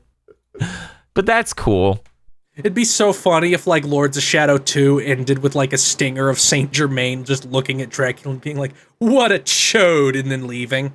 It would be fantastic if the ending of Lords of Shadow 2 had even more, man, I wonder what great adventures we'll have from here, and then nothing happened. If we could turn that energy up even higher. He should have jumped out that window. Then in that city street, we should have seen like classic Castlevania villains everywhere, just like all of them, like a Medusa in a business suit. Is that what we're talking about? No, like they are attacking the city right now. Like there's the Medusa wrecking the place. You want Castlevania Final Wars? Basically, yeah. Holy shit, that would be really good. But then none of them too. I guess I'll talk about what we've got coming up in the next week. In the next week, we're just going to be continuing to doing pre-production on Castlevania month. And of course, on this Wednesday, Castlevania month will begin. I hope everyone's excited for Castlemania because it has been a lot of fun. Also, we're going to try something interesting. We're going to try to schedule premieres for all of it. Ooh. So every video when they go up is going to go up at a specific time so people can watch together. That way it's like a live stream, but it's not. Oh, that's cool. Yeah. I'm really excited to see you go full force. Mega Man was nuts. Mega Man was nuts, and we were far less capable than we are now. We didn't get any pre-production done in Mega Man. We started Mega Man 3 or 4 days before May. I thought it was 1. I thought we started on the 29th of April or something. It's good. It's good that you did Mega Man because it trained you for this podcast workflow. It's true. Yeah, no. I've said multiple times, if I knew how much work would have been necessary to get this podcast up and going and get it to the point where it's sustainable enough where I could get more time to live, I may not have done it. We have an RSS feed now. It's in the description. Good thing we hit it at the end of the podcast. If it's not on your service, GFY, I guess. But yeah, Good that's all we're going to be yonkers? up to. Yes, exactly. That's all we're going to be up to in the next week. I, of course, can't predict what will have happened by the time this comes out, so I don't know if we played Lords of Shadow 2. Bob, do you think we played Lords of Shadow 2? I think we probably did that. We probably are wrapping that stream up as this episode comes out. Oh man, that's going to be very chaotic. I told Dan. The extra quirks to that specific one. Yeah. Oh no. Yeah, it's I look forward to the 15-hour-long DLC. They ran out of words for Alucard to say, so now he just walks around the castle shrugging at everything and going, feh. We're going back to the art style from Mirror of Fate. Is Patrick Stewart in two? Yeah. Yeah. Oh, yeah. There's a lot of shit in 2. KZ, I feel bad that people won't get to hear this until after the stream either has or has not happened. KZ, Satan has dad bod in that, and it's fucking unreal. Okay, 1. What? 2. I thought he died. What happened? Satan. It's okay. Nobody ever really dies. Let me explain. Lords of Shadow 2 it's the worst one, but also the most Kino one if you define Kino as shit that will make your neurons fire so your soul doesn't die. Satan has dad bod because prison changed him. Yeah, it goes Is beyond everybody dad who bod. died? Okay. He's like a Hold DBZ on. villain. He's like somewhere between dad bod and Broly. Dracula is back. Dracula's back. Satan's back. You play as Gabriel, Satan's yeah. back. Zobek's back. Zobek's back. Yeah. I think I've realized this is just bad Kingdom Hearts because no one dies and it's bad. Okay, here's why it happened though, and I think it's similar to why it's happening in Kingdom dream Hearts. drops to his mind castle. Shut up. I don't know what that means. The reason is they end both of these series with teasers for the next game, and then they have to follow up on those teasers. If they were going to follow up on those teasers, why'd you kill Dracula? Because the teaser was CGI outsourced to a studio so they could rush it out in the last month before the game came out. Oh, okay. Yeah, it's very smart. My favorite thing might be how the secret ending of the Bloodstained Indie Creates games is like exactly the same as the teaser at the end of Lords of Shadow, where it's just a hyper-futuristic city. You're right. They are that stupid. Good thing that game's not canon. You're like, no, I will not hear any more of this. Yeah, basically. But yeah, that's gonna do it for this episode of the Big Think Dimension. Thanks for listening. See you next week. Thanks for listening to this episode of Big Think Dimension. This show, like our other podcasts, is only possible with the generous time our co-hosts have given to us and the equipment we've bought to make it higher quality and easier to produce. Please consider supporting our podcast series on our GigaBoots podcast Patreon and look forward to more gamer premonitions and Big Think Dimension in the future.